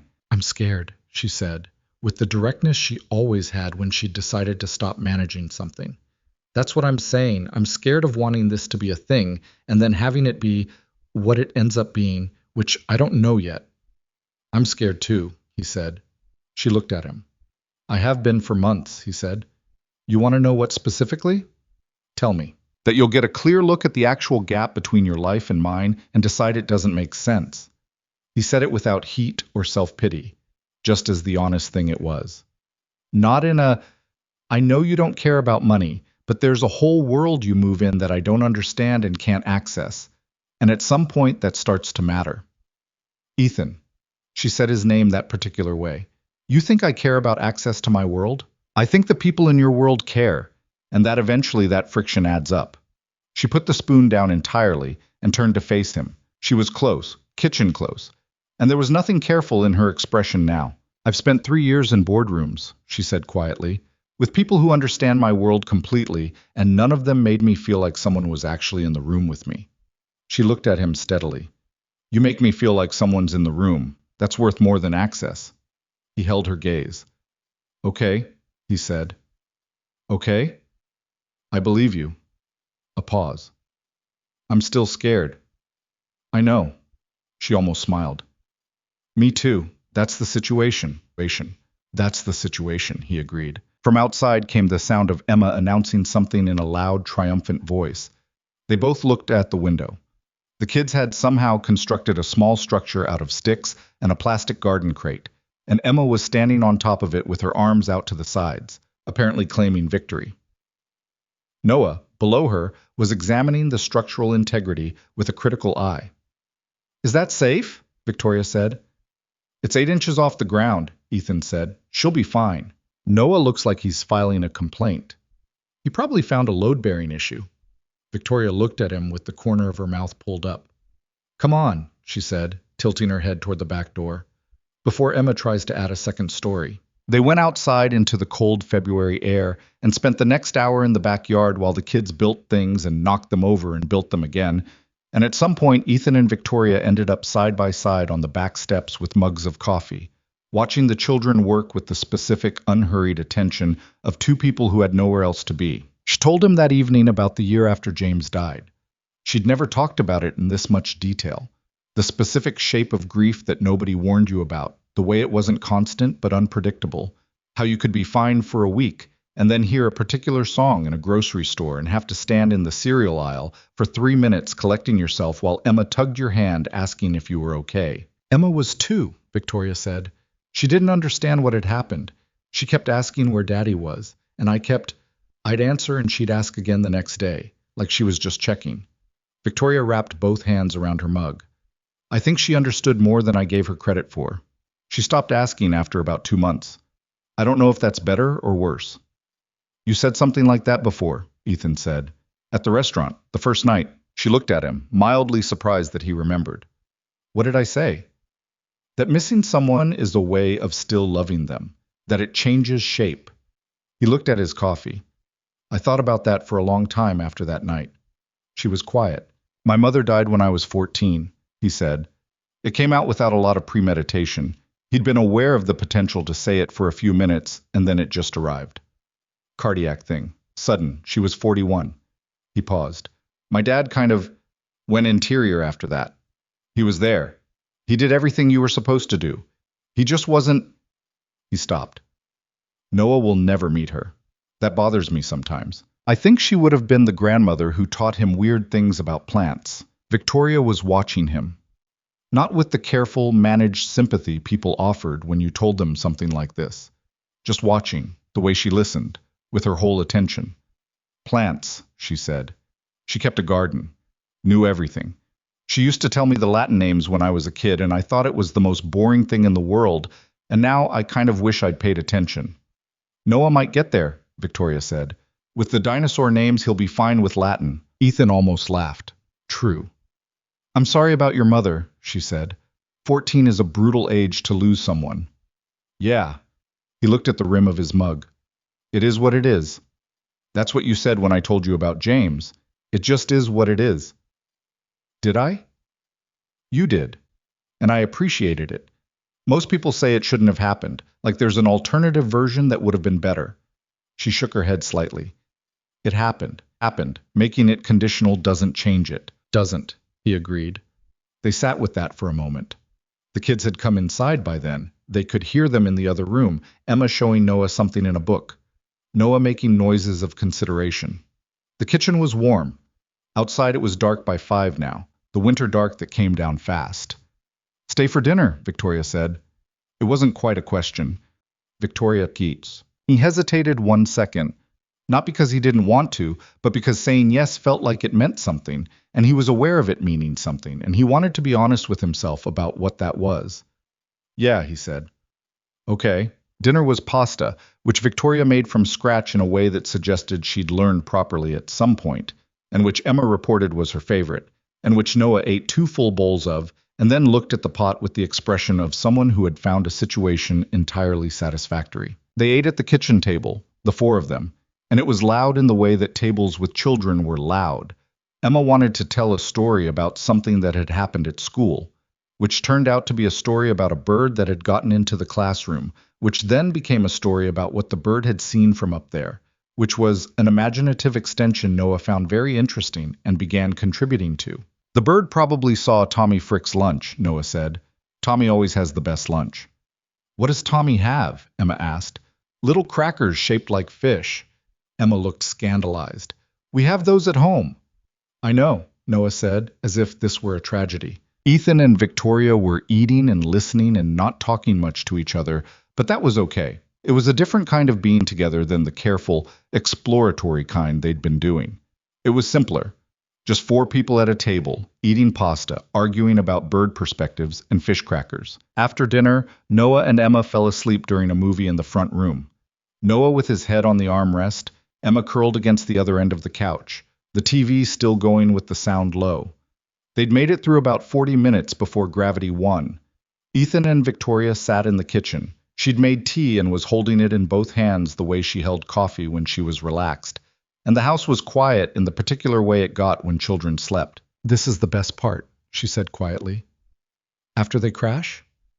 After the noise stopped, and it's just... She gestured at the quiet. This. The calm after the storm. I was going to say the reward. She looked at him. But storm works too. He looked at her across the kitchen table. She looked back. And the thing they'd talked about earlier, the fear, the not-nothing of it, sat between them, not resolved but named, which was different. It made it smaller somehow, or at least gave it a shape he could look at without flinching. Victoria, he said. Don't, she said. He raised an eyebrow.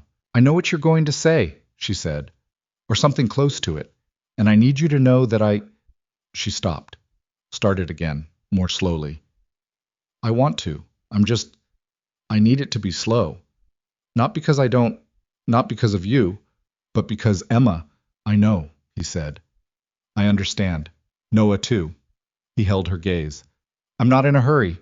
I mean that. She let out a breath. You mean a lot of things, and they tend to turn out to be true. It's slightly annoying. Sorry. Don't be. She looked at her tea. It's actually very... She stopped, seeming to decide against whatever word had been coming. It's good, she said instead. It's just a lot. Yeah, he said. It is. Outside, the wind came off the lake the way it did in February, a long, sustained push that rattled the windows lightly. Inside, the refrigerator made its low hum. From the front room came the soft sound of the TV, barely audible, and the quiet breathing of 2 children who had worn themselves out completely and were sleeping the deep, uncomplicated sleep that only came to people who were not yet old enough to worry about anything. I should get Noah home, Ethan said, not moving. You probably should, Victoria agreed, not moving either. They stayed another 20 minutes in the quiet kitchen, talking about nothing in particular. Her COO's ongoing feud with the Singapore office, Noah's school play in which he had, against all expectation, been upgraded from tree to narrator, which he was approaching with a gravity that suggested he understood the responsibility. Small things. The things that made up time. When he finally carried Noah to the car, the boy stirred just enough to say, Are we going? Without opening his eyes. Yeah, bud, we're going. Was it a good day? Noah asked, already most of the way back under. Ethan buckled him in, smoothed down his hair, which had gotten messy from the couch cushion. Yeah, he said quietly. It was a good day. He stood by the car for a second before getting in. Victoria was at her front door with her arms crossed against the cold, the light from inside making a warm outline around her. She lifted a hand. He lifted one back. He got in the car and drove through the February dark with his son asleep behind him, and he thought about what she'd said. It's not nothing. And thought about the cooking class and the back steps and the kitchen table and the specific way she said his name when she meant something, and he thought, this is already something. Whatever it turns out to be, it's already something. I didn't know what came next. He didn't know if the fear was going to stay as big as it was, or shrink over time, or do something else entirely. He didn't know what the gap between their lives would look like in a year or 2 years, or whether it would matter the way he was afraid it might. But he knew he was done pretending he wasn't in this. That was enough for one February night. March came in uneven. A week of false spring followed by a hard freeze that killed the first crocuses and left the city looking like it had been promised something and then had it taken back. Ethan had seen it happen enough times to not get his hopes up about Chicago Springs, but that year it felt more personal somehow, the cold coming back just when things had started to open. He and Victoria had not talked about what had been said in her kitchen in February. Not directly. The conversation had happened, they'd acknowledged the weight of it, and then life had folded back over it the way life did. The kids, the work weeks, the Tuesday calls, the Saturday plans. But the thing they'd named was still there, present in the air between them in a way that hadn't existed before. Not uncomfortable, just real. Ethan noticed he stopped bracing himself for the version of events where it ended.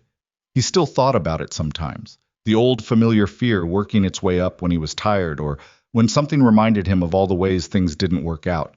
But it had gotten quieter. He took that as information. The first real test came in March, and it didn't come from where he expected. It started with Emma's school. She attended a private school in Lincoln Park, the kind with a waiting list and a website that used words like holistic learning environment without apparent irony. Emma had been there since she was 3. Ethan knew about it the way he knew about several things in Victoria's world, as background, something that existed, not something he'd thought much about. But one Wednesday, Victoria called him mid-afternoon, which she never did, and her voice was tight in a way he hadn't heard before. I need to talk to you about something, she said. Not a crisis, but something. What happened? Emma's teacher called me today. She says Emma has been telling the other kids that she has a dad now. A pause. Apparently she's been saying it for about 3 weeks. Ethan sat with that for a moment. He was on his lunch break, sitting in the truck cab with the engine running for heat. What did the teacher say exactly? That Emma told a boy in her class that her dad was coming to the spring show, that she told her friend Lily that her dad was teaching her about construction. Victoria's voice was careful, controlled. The teacher wasn't unkind about it. She asked if there was a new family situation she should know about. What did you tell her? That there's a person in our lives who matters to Emma and that I'd talk to her at home. A pause. Ethan, I want to be clear. This isn't about you doing anything wrong. You haven't. Emma just... She stopped. She's been watching you with Noah for months. She sees how you are with him. She's 5. She's drawing conclusions I didn't anticipate. He stared at the dashboard for a second. Are you... He stopped, started again. How do you feel about it? A long pause. I feel like I should have had a conversation with her sooner about what you are to us, what this is. I've been avoiding defining it, which was my decision, and Emma just defined it herself in the way that made sense to her. Victoria exhaled. And I feel... She stopped again, which meant she was about to say something true. I feel like she's not entirely wrong, and that's the part I'm sitting with. Ethan said nothing for a moment. She's not entirely wrong, he said. No, Victoria said quietly. She's not. The following Saturday, Ethan came to Victoria's house alone.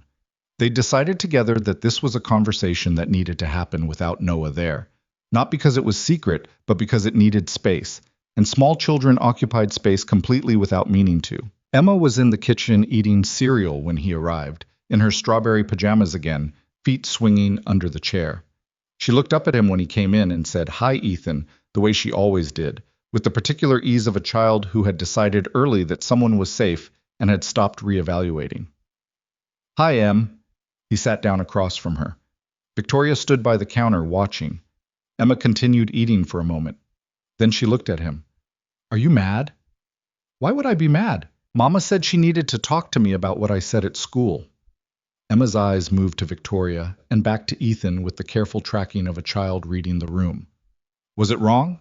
Ethan looked at Victoria, who gave him the smallest nod. Your call. He looked back at Emma.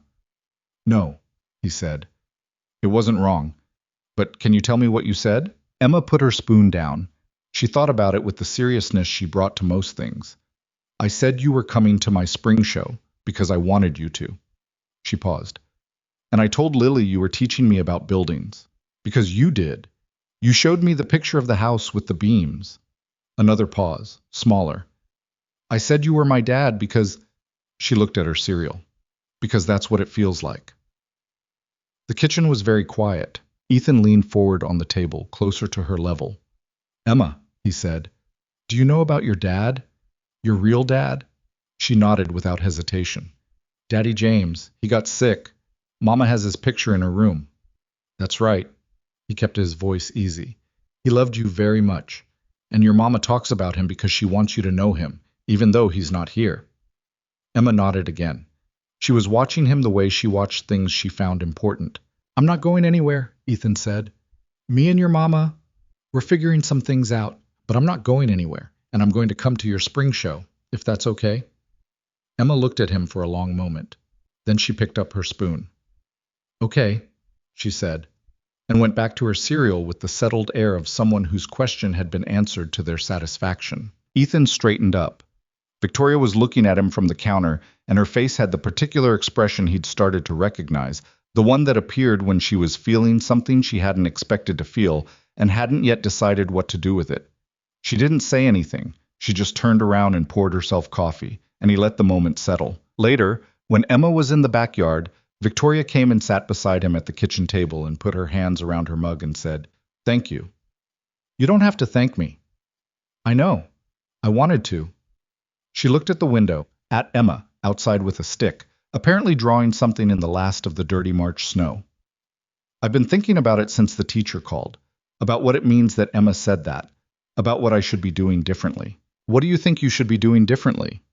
Maybe nothing, she said. Maybe exactly this, just letting it be what it is without trying to manage it so hard. She looked at him. I'm a planner. I make contingencies. I account for outcomes. This is the part of my life where I can't do that, and it makes me anxious, he said. Profoundly, she said, with a flat, honest humor that made him want to smile. Emma's not wrong, he said again. She saw something real. I know. Victoria looked at her mug. That's what makes it hard and not hard at the same time. He understood that completely. He didn't try to simplify it. The spring show was 3 weeks later. Ethan came. He sat beside Victoria in the third row of a school auditorium that smelled like construction paper and floor cleaner. Noah on his other side, both of them watching Emma stand on a low stage in a yellow dress and sing a song about seasons with 9 other 5-year-olds with varying degrees of vocal commitment. Emma found him in the audience almost immediately. She was supposed to be looking at the music teacher.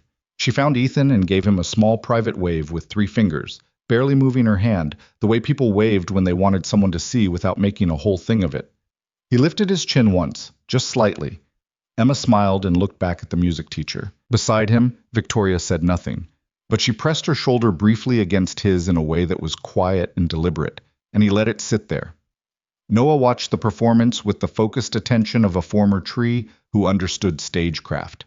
During the applause, he turned to Ethan and said, She's better than the flowers were at my school.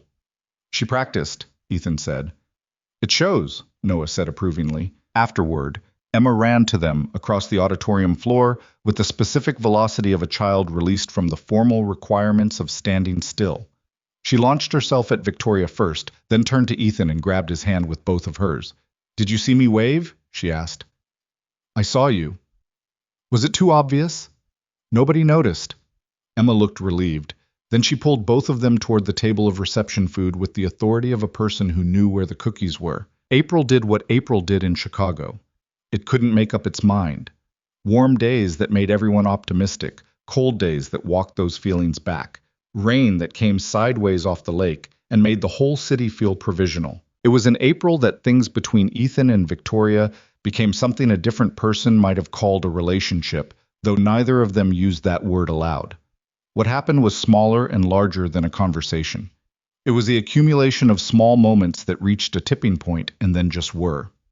It happened on a Tuesday that had been particularly bad for both of them. Ethan's job site in Evanston had a structural issue.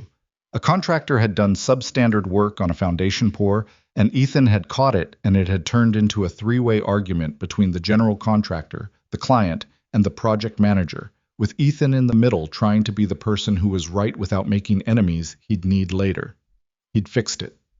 The fix had cost him 2 weeks of schedule and a relationship with a GC he'd worked with for 5 years. I was tired in the specific way of a person who'd done the right thing and suffered for it anyway. Victoria's Tuesday had involved a board member, a man named Richard Callow, who'd been on the Sinclair Systems board since the early days, and who had, in that morning's meeting, suggested, in the careful language of a man who believed himself to be diplomatic, that perhaps the company had reached a scale that required leadership with different capacities than the current CEO possessed.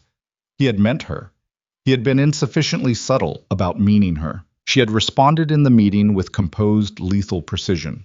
She had also, by the end of the day, secured enough board support to make Callow's position on the board newly complicated.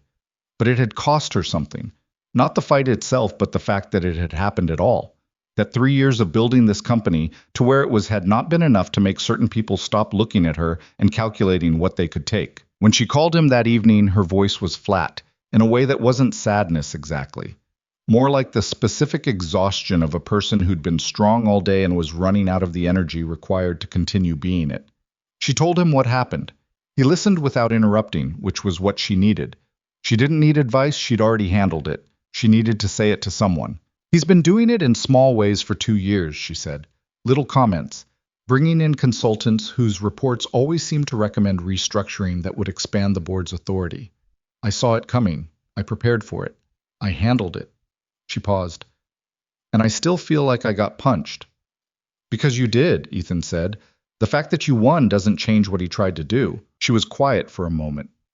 James would have wanted to go find him and say something, she said, and there was something almost fond in her voice. He hated that stuff. Backroom moves. He had no patience for people who didn't just say the thing directly. I have some patience for them, Ethan said, because I've worked with enough of them to know how. But I'd also want to go say something. I know you would. She exhaled slowly. Thank you for listening. Always. A pause. He could hear her moving through the house. The particular sounds of her end-of-night routine, which he'd learned over months of Tuesday calls. Ethan, she said. Yeah. Come over this weekend. Not a plan, not the museum or the park. Just come over. Bring Noah. Let's just be somewhere. Yeah, he said. Okay. Saturday? Saturday. He came Saturday with Noah and a bag of groceries, because he'd asked what she needed, and she'd said she hadn't been to the store and he'd just gone. She opened the door and looked at the bag and said, You didn't have to do that, in a voice that meant she was glad he had. I know, he said. I would have figured something out. I know that too. She stepped back to let him in. It was a slow day, in the best sense. No agenda. The kids built something in the backyard with Emma's collection of leftover garden stakes and a tarp she'd found in the garage, and the whole construction process was narrated loudly and occasionally argued about.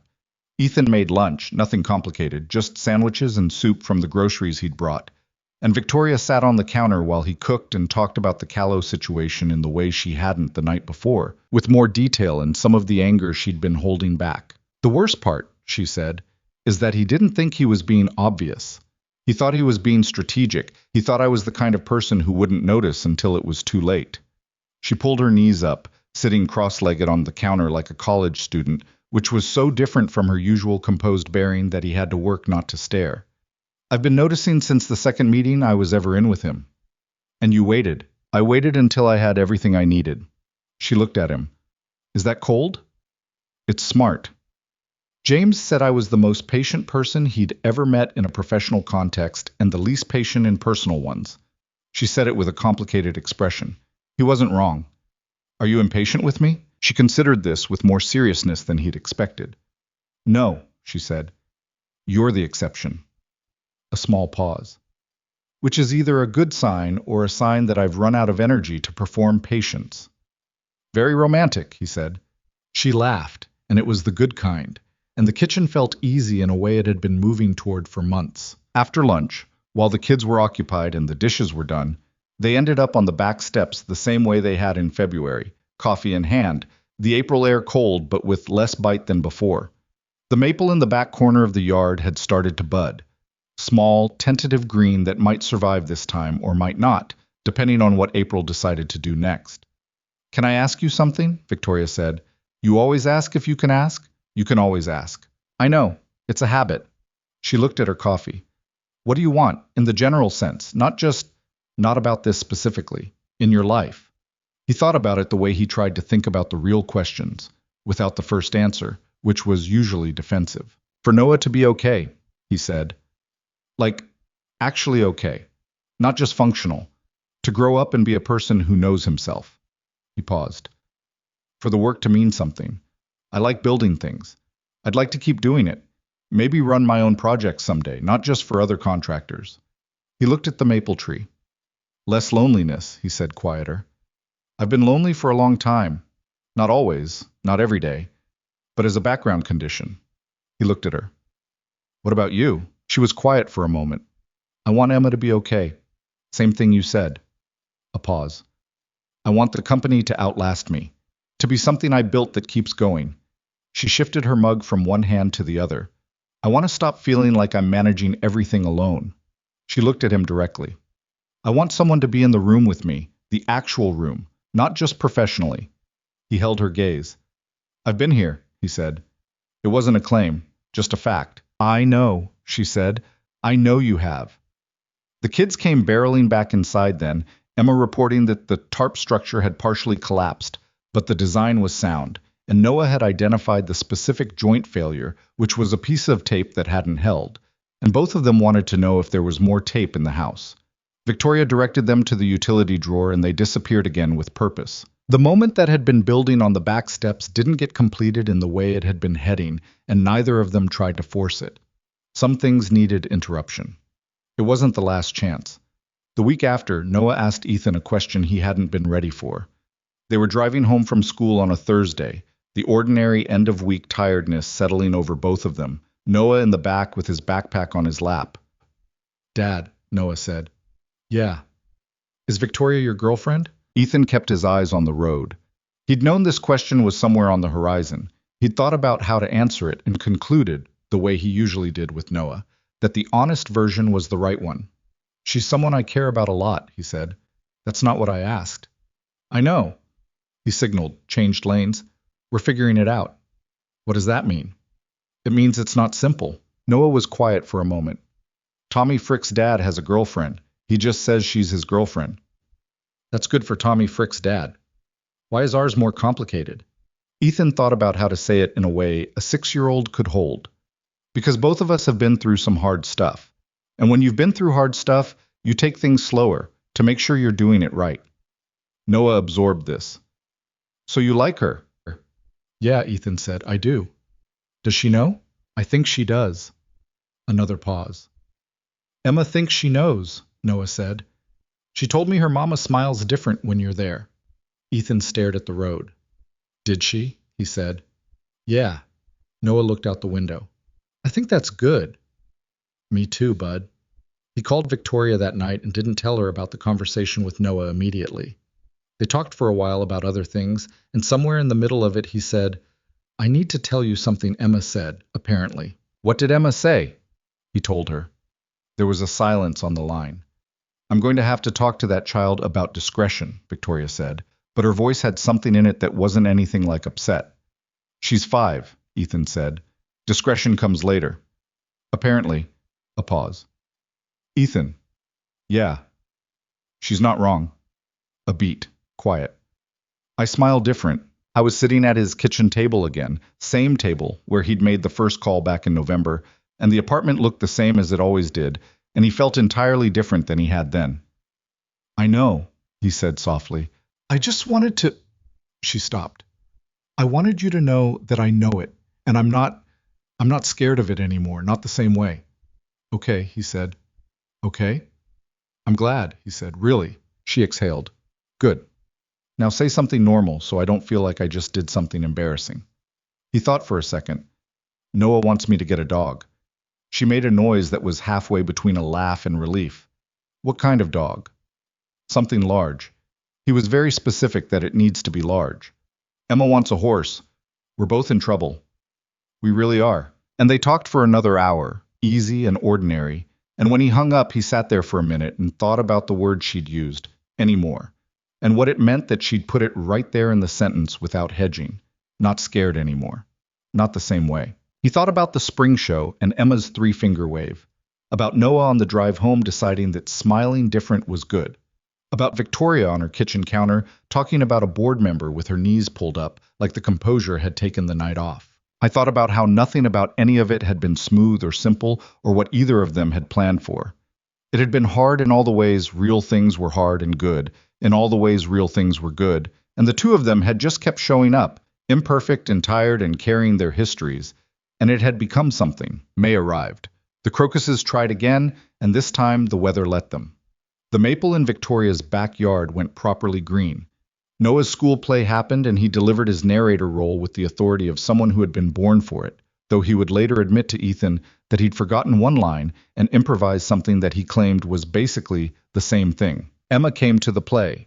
She sat between Noah's empty seat and Victoria's and watched the stage with great focus, and afterward told Noah he'd been very loud, which Noah accepted as the compliment she meant it as. The four of them had dinner after at a pizza place around the corner from the school, crowded and loud and cheap, and completely different from Monarch in every possible way, except that it was where two adults and two children ended up after something good had happened, and the kids ate too much and the adults talked over the noise, and the evening was lit orange warm and ran long, and none of them wanted it to end until it had to. Walking to the parking lot afterward, the kids ahead of them trading observations about the play. Victoria walked beside Ethan without the small, deliberate distance she'd maintained in the earlier months. She was just beside him, their shoulders close, in the easy way of people who had stopped being careful about proximity. Good night, she said. Not to anyone specific, just to the night itself. Yeah, he said. Good one. She looked over at him. Are we doing this? She said. Quietly, so the kids wouldn't hear. For real. Are we doing this? It wasn't entirely a question. He looked at her. In the parking lot light, tired and real, and looking at him like she actually wanted to know. I think we already are, he said. She held his gaze for a moment. Something in her face settled. Not relief exactly, more like a thing that had been held in tension finally finding its rest. She looked forward at the kids, who had stopped at the car and were arguing about who got to press the unlock button on the key fob. Both of you, Ethan called. You can't both press it, Noah said, logically. At the same time, Victoria said. Press it at the same time. They pressed it at the same time, and the car beeped, and both children reacted as though this were an extraordinary achievement, and Victoria bit her lip against a laugh, and Ethan just watched, and thought about what it meant to be standing in a parking lot in Chicago in May, feeling like the ground under him was, finally, something he could trust.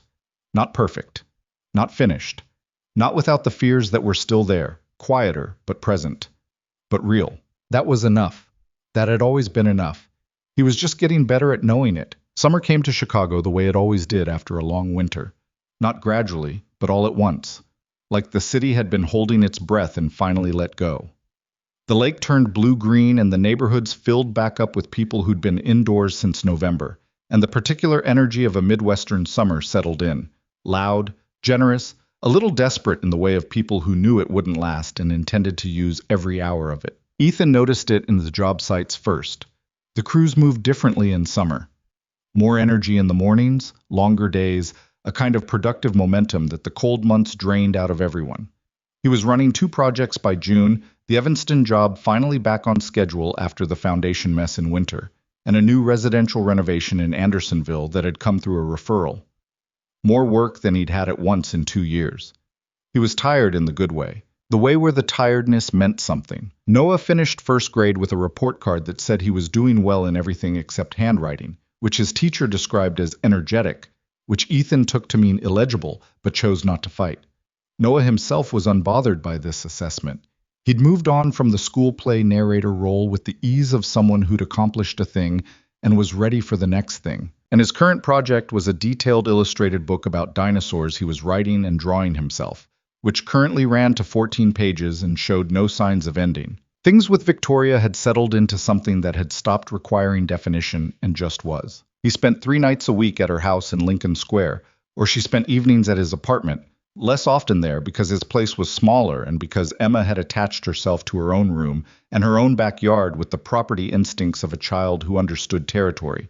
But she came. She sat on his too small couch and ate dinner at his kitchen table, and one evening spent 40 minutes helping Noah with a drawing of a brachiosaurus that she somehow made better by suggesting the neck was going on an adventure rather than just existing, a reframing Noah found revelatory. Ethan watched her do that and felt something that had no complicated name, just warmth, the plain kind. Noah had stopped asking whether they were going to see Emma this weekend. He'd started assuming it, the way kids assume things that had become load-bearing parts of their week, adjusting only when they didn't happen. Emma had started keeping a small box of her things at Ethan's apartment. Not deliberately, things just accumulated there. A book, a purple hair clip, a drawing she'd done of all 4 of them that she'd taped to the inside of the kitchen cabinet at eye level, which Ethan had found one morning and left exactly where she'd put it. The difficult moment that summer didn't come from inside. It came from outside, the way the real ones often did, arriving without announcement and asking more of both of them than the careful, gradual work of the previous months had. It came through a woman named Sandra Okafor. Sandra was a journalist. She wrote for a business and culture magazine based in New York that had the kind of readership that overlapped almost entirely with the people who'd been in that hotel ballroom in December. She was working on a profile of Victoria. Not the first one. Victoria had been profiled before. But this one had a different angle. Sandra had called Victoria's communications director, who had called Victoria, who had told Ethan about it on a Tuesday call with the particular flatness of someone who already knew the conversation was going to be annoying. She wants to write about the personal side, Victoria said. The balance. The single mother running a major company narrative. How do you feel about that? I've been the single mother running a company narrative for 3 years, she said.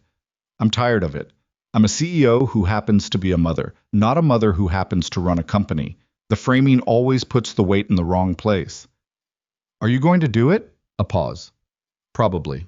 For strategic reasons I won't bore you with. Another pause. She'll want to talk about James. She always do. These pieces always want the grief because it makes the success story complete. Her voice was controlled, but he could hear the edge under it. I can handle that part. She stopped. What? He said. She'll figure out there's someone. My communications director already danced around it on the phone. Victoria exhaled. I'm not going to hide you, Ethan. I want to be clear about that. I wanted to tell you before it became something you heard about somewhere else. He'd thought about this, in the abstract, over the months. Had known at some level that Victoria's life was the kind that got looked at, and that being in it meant being in some portion of that gaze. He'd told himself it didn't matter, and largely believed it, but hadn't yet had to test the belief. Okay, he said. Okay, meaning? Meaning, I'm not going anywhere because a journalist is writing an article. He paused. What do you need from me? She was quiet for a moment. Nothing, I think. I just needed to tell you. Then I'm told. He kept his voice even. Do what you need to do for the company. I'll be here. She didn't respond immediately. He'd learned that her silences had different kinds. This one was the kind where she was deciding something. You're very steady, she said finally. I'm not always. You are with me. He didn't know what to say to that, except that it was true, and that he'd decided, somewhere in the winter, to be the person who showed up without flinching at the things that would have made him flinch before. It wasn't that he'd become different. He'd just stopped letting the old fear run the decision-making. The profile ran in August. Sandra Okafor turned out to be a skilled and fair writer. The piece was about Victoria's building of Sinclair systems. The board confrontation with Callow framed as an example of her operational instincts. The story of James handled with more restraint than Victoria had expected. There was one paragraph near the end about a meaningful personal relationship with someone outside her professional world. It described him by profession and named the children's friendship. It was 3 sentences. Victoria called him when the piece went up. 3 sentences, she said. I counted, he said. That's all she needed. I think Sandra understood what I was protecting. Emma and Noah? Primarily. A pause. And you? I said your life wasn't public and she respected it. He could hear something in her voice, relief, but more than that. Something that sounded like she'd been bracing for it to go differently, and it hadn't, and she was sitting with the surprise of that. Are you okay with 3 sentences? I'm okay with 0 sentences, he said. I don't need the article. I know. Her voice was warm now. That's probably why I wanted to protect it. The article moved through her professional world the way those things did. Briefly. And then it was over. A few colleagues mentioned it. Richard Callow, whose position on the board was now genuinely precarious, said nothing about it, which Victoria took as information. The world continued. What the article did, quietly and without fanfare, was settle something between them that had still been slightly unsettled. The question of how Victoria held what they had against the version of herself the world saw. She'd chosen. She'd protected it. She'd done it without making a performance of the choice. Ethan didn't say that. But he thought it, and it mattered. The harder moment came in September, and it involved Noah, and Ethan had not seen it coming at all. It was a Sunday evening. Victoria and Emma had been at the house. They'd done the whole day together, which happened most weekends now, without requiring planning. Emma had gone home with Victoria at 7. Ethan had put Noah to bed at 8:30 and come back to the kitchen to do the dishes, and noticed, as he was doing them, that Noah hadn't been entirely himself that afternoon, quieter than usual. He'd played with Emma, but with less intensity. He'd eaten dinner without the running commentary on the day's events that was his standard mode. Ethan dried his hands and went back to Noah's room. The light was still on. Noah was supposed to be asleep, but never was for at least 40 minutes after lights out. He was lying on his back looking at the ceiling, which was not his usual posture. Usually, he was face down in a book. Hey, Ethan said. You okay? Noah kept looking at the ceiling. Yeah. Ethan sat on the edge of the bed. He'd learned over 6 years of this that you didn't push directly. You sat, you waited, you let the thing come at its own pace. 90 seconds passed. Dad, Noah said. Yeah. Emma has a picture of her dad in her room. A pause. She showed me. Ethan stayed still. He looked like a nice person, Noah said. I think he was. Another pause. Noah turned his head and looked at Ethan with the particular direct gaze he had when he was about to say the real thing. I don't have a picture of my mom. Ethan felt this in his chest. He kept his face neutral, not because he was performing calm, but because Noah needed the actual calm, not the performance of it. No, he said. You don't. Do you have one? He thought about it. Somewhere, a shoebox in the closet that he'd never opened with Noah present. A few photographs from before, from the brief period when they'd all 3 been something that didn't last. I have some, he said. Not many. Noah looked back at the ceiling. Emma misses her dad even though she didn't know him much. She said so. A pause. I don't miss my mom because I never knew her. Is that weird? Ethan looked at his son. 7 years old now, since June. This kid who had opinions about structural integrity and wrote books about dinosaurs, and had decided, with the authority of a small person who understood what he valued, that Emma was a fast learner and that smiling different was good. No, Ethan said carefully. It's not weird. You can miss an idea of someone. Or not. There's no rule about it. I kind of think about her sometimes, Noah said. Like, what she's like. Not sad. Just wondering. That makes sense. Do you think she thinks about me? This was the question Ethan had known for 6 years would come, had prepared for it and revised the preparation and prepared again. And now it was here, and all the prepared versions felt slightly wrong. He told the truth, which was the only version of this conversation that would hold up over time. I don't know, he said. I hope so. I think people are more complicated than we can see from outside. He looked at Noah. I know that she not being here isn't about you. It was about her. Whatever she was going through, it was hers, not something you caused or could have fixed.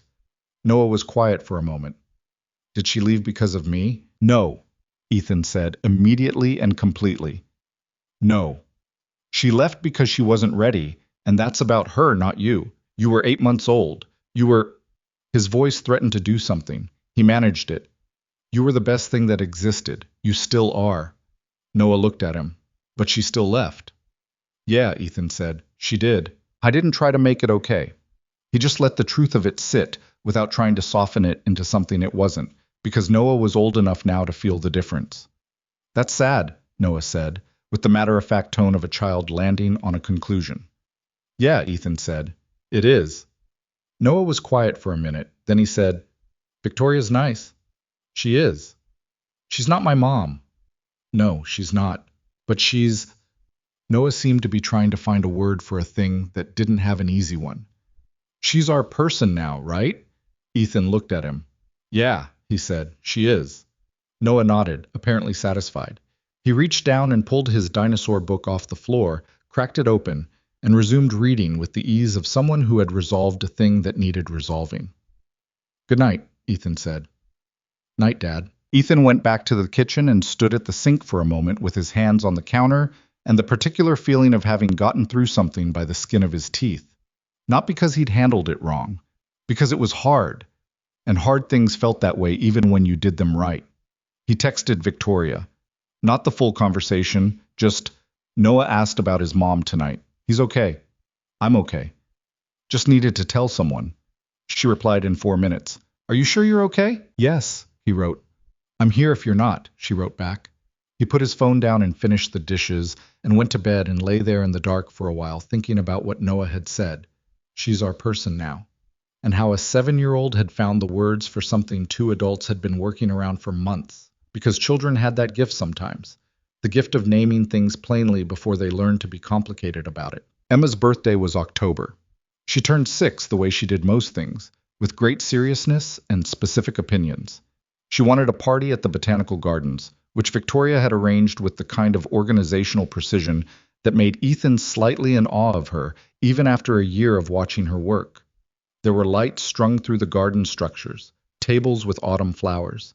A cake Emma had chosen herself from a bakery on Clark Street, chocolate with orange frosting because October. Noah had made Emma a card, 12 pages, handmade, with an illustrated story about a girl who discovered a buried treasure in her garden that turned out to be a dinosaur egg, which Ethan privately thought was one of the best things his son had ever produced.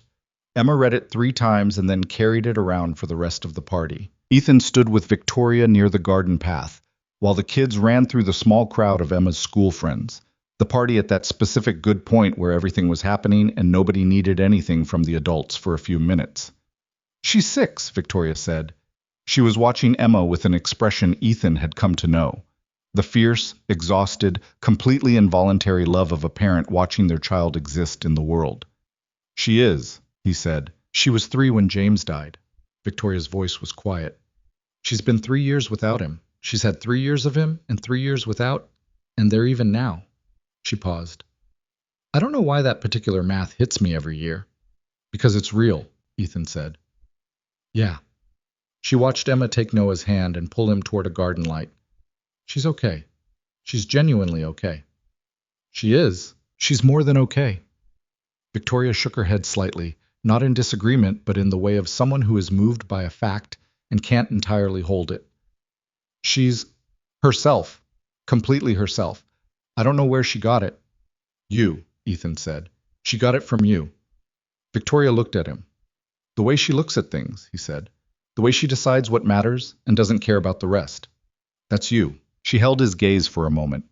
In the garden light, her eyes were dark and clear, and he could see the specific weight she carried in them, grief and pride and love, and the particular loneliness of raising something precious without the person you'd planned to do it with, and he stood with all of it without looking away.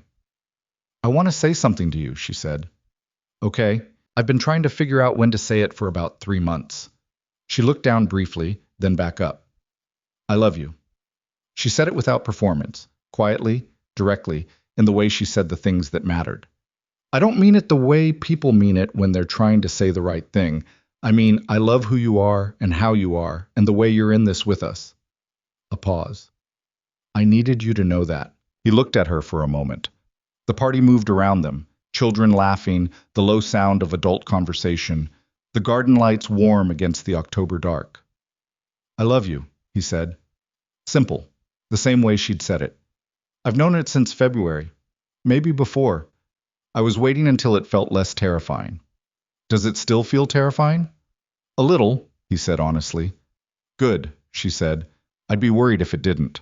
They stood there in the botanical garden while their children played in the autumn light, and it wasn't a movie moment. No music, no perfect framing, just two people who had been scared and careful and honest and had gotten somewhere real because of it, standing beside each other at a 6-year-old's birthday party in Chicago.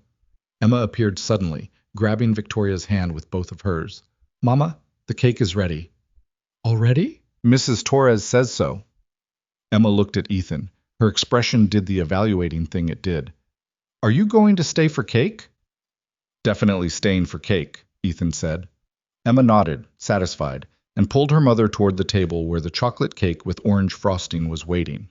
Ethan followed and found Noah already there, front row, watching the cake with the attention he usually reserved for structural assessments. That's a good cake, Noah said. It's my birthday cake, Emma told him. I picked the colors. Orange and brown is a good choice. It's orange and chocolate, Emma corrected. That's what I said. You said brown. Orange and chocolate are basically the same color. Emma gave him the look of someone who had found a flaw in an otherwise acceptable argument and was deciding whether to press it. She decided not to. You can have a big piece, she said, which was her version of letting it go. Victoria lit the candles. The small crowd gathered. Emma stood in front of the cake with the focus of a person who understood the weight of the wish. She closed her eyes and held them closed for a full 5 seconds, while the candles threw small orange light onto her face. Ethan stood beside Victoria. Without either of them planning it, she reached over and took his hand, and he held it, and they stood there while Emma made her wish in the October dark, with the botanical garden around them, and the city beyond that, and everything that had happened over the past year sitting quietly inside the moment. Emma opened her eyes and blew out the candles in one breath. Everyone applauded. Noah turned to Ethan and said, in a low, satisfied voice, "She got it all." "She did," Ethan said.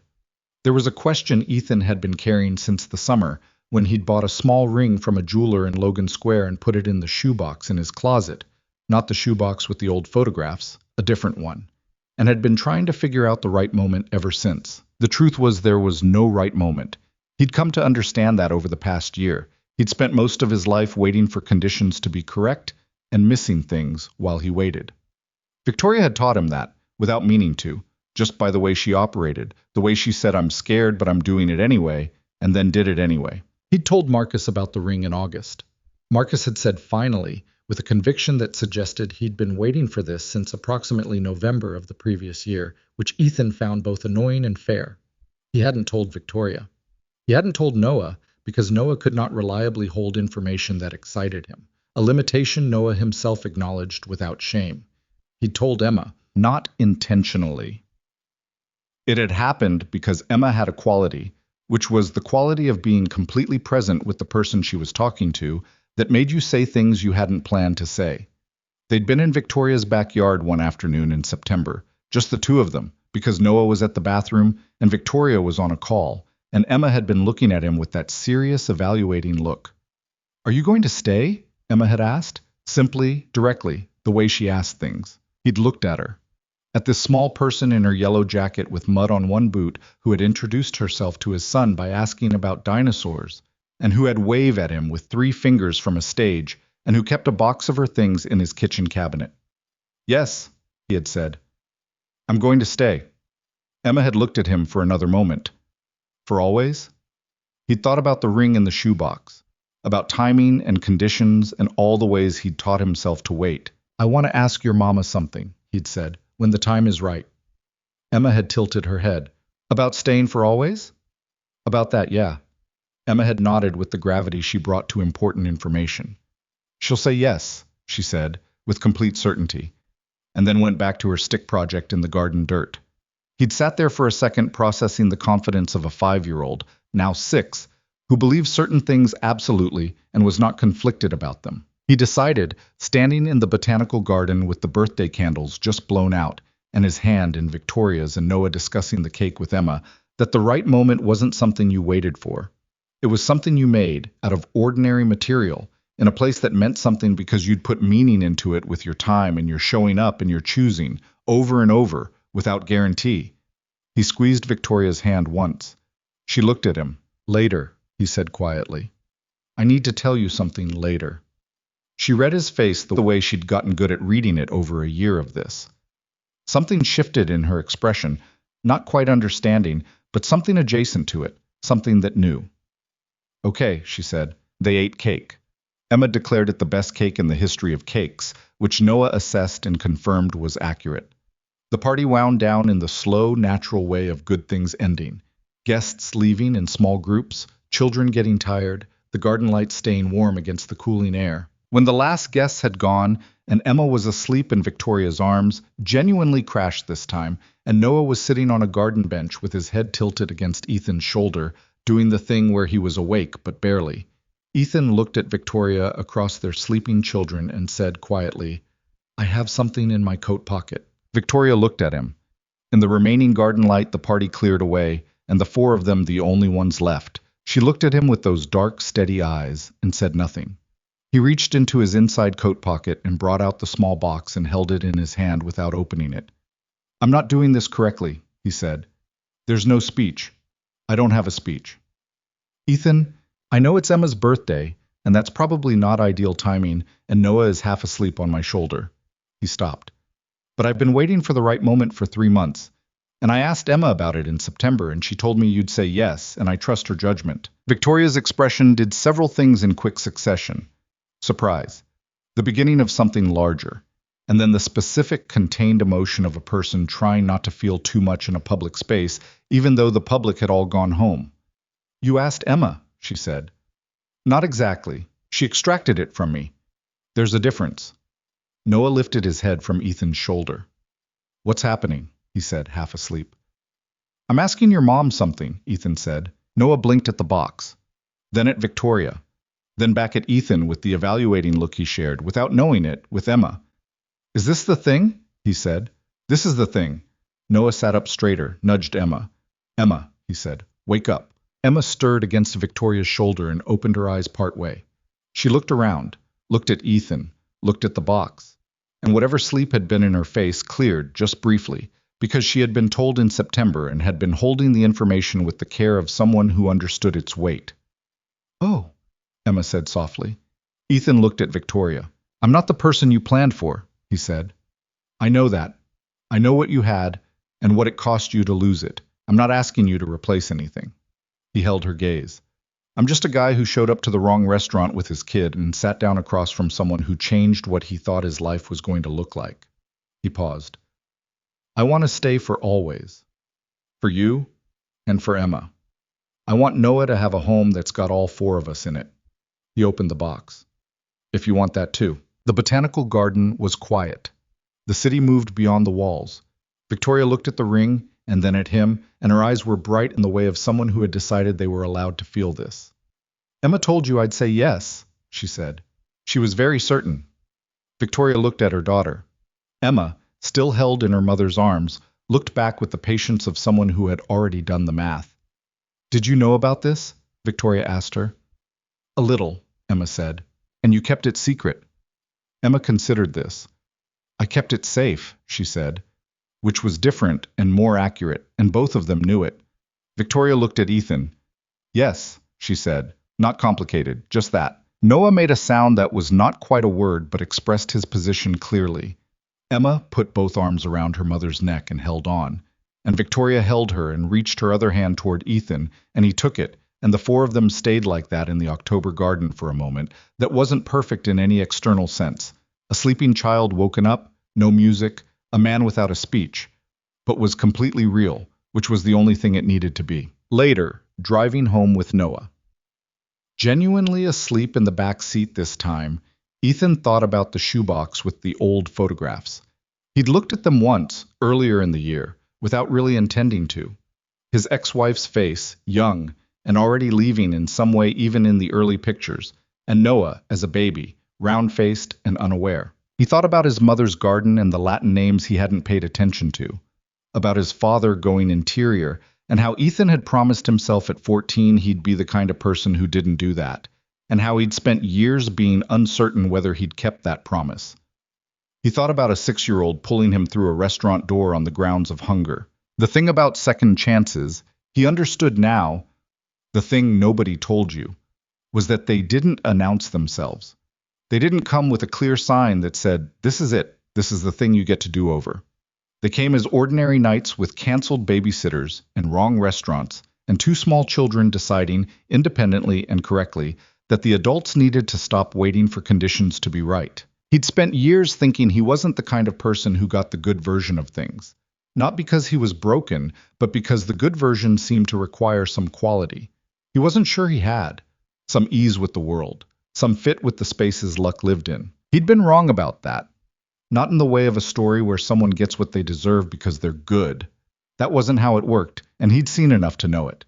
But in the simpler way of a person who had kept showing up, imperfect and tired and carrying his whole history, and had found that that was enough. That it had always been enough. Victoria's light was on in Lincoln Square when he passed the street. He didn't stop. Noah was asleep, and he needed to get him home. But he looked at it. Warm yellow against the dark. He'd be back tomorrow.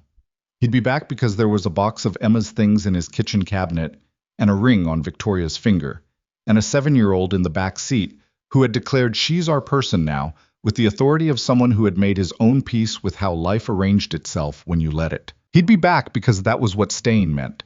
Not the gesture of it, not the decision in a garden, the returning, the daily choosing, the breakfast dishes, and the Tuesday calls, and the carrying children to cars, and the arguments about structural integrity, and the cold nights on fire escapes needing air. The slow, unglamorous accumulation of being present in someone's life until the presence became part of the structure, load-bearing, holding weight. He got home. Carried Noah in from the parking lot the way he'd done 100 times. Dead weight, warm, familiar. Laid him in his bed, took off his shoes, pulled the blanket up. Noah's dinosaur book was on the pillow.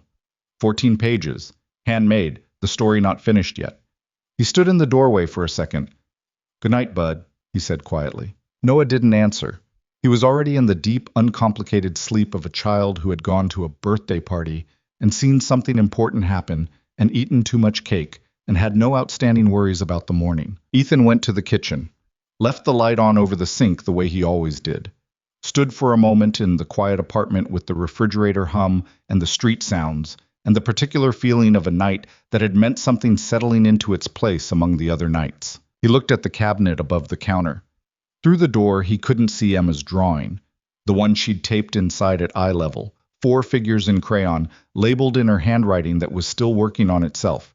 Ethan, Victoria, Noah, Emma. He knew it was there. That was enough. That had always been enough. He turned off the kitchen light and went to bed and slept without dreams, or if he dreamed, he didn't remember it. And when morning came, it came ordinary and complete. Light through the curtains, the sound of the city waking up, Noah's feet on the floor in the next room. Another day. His.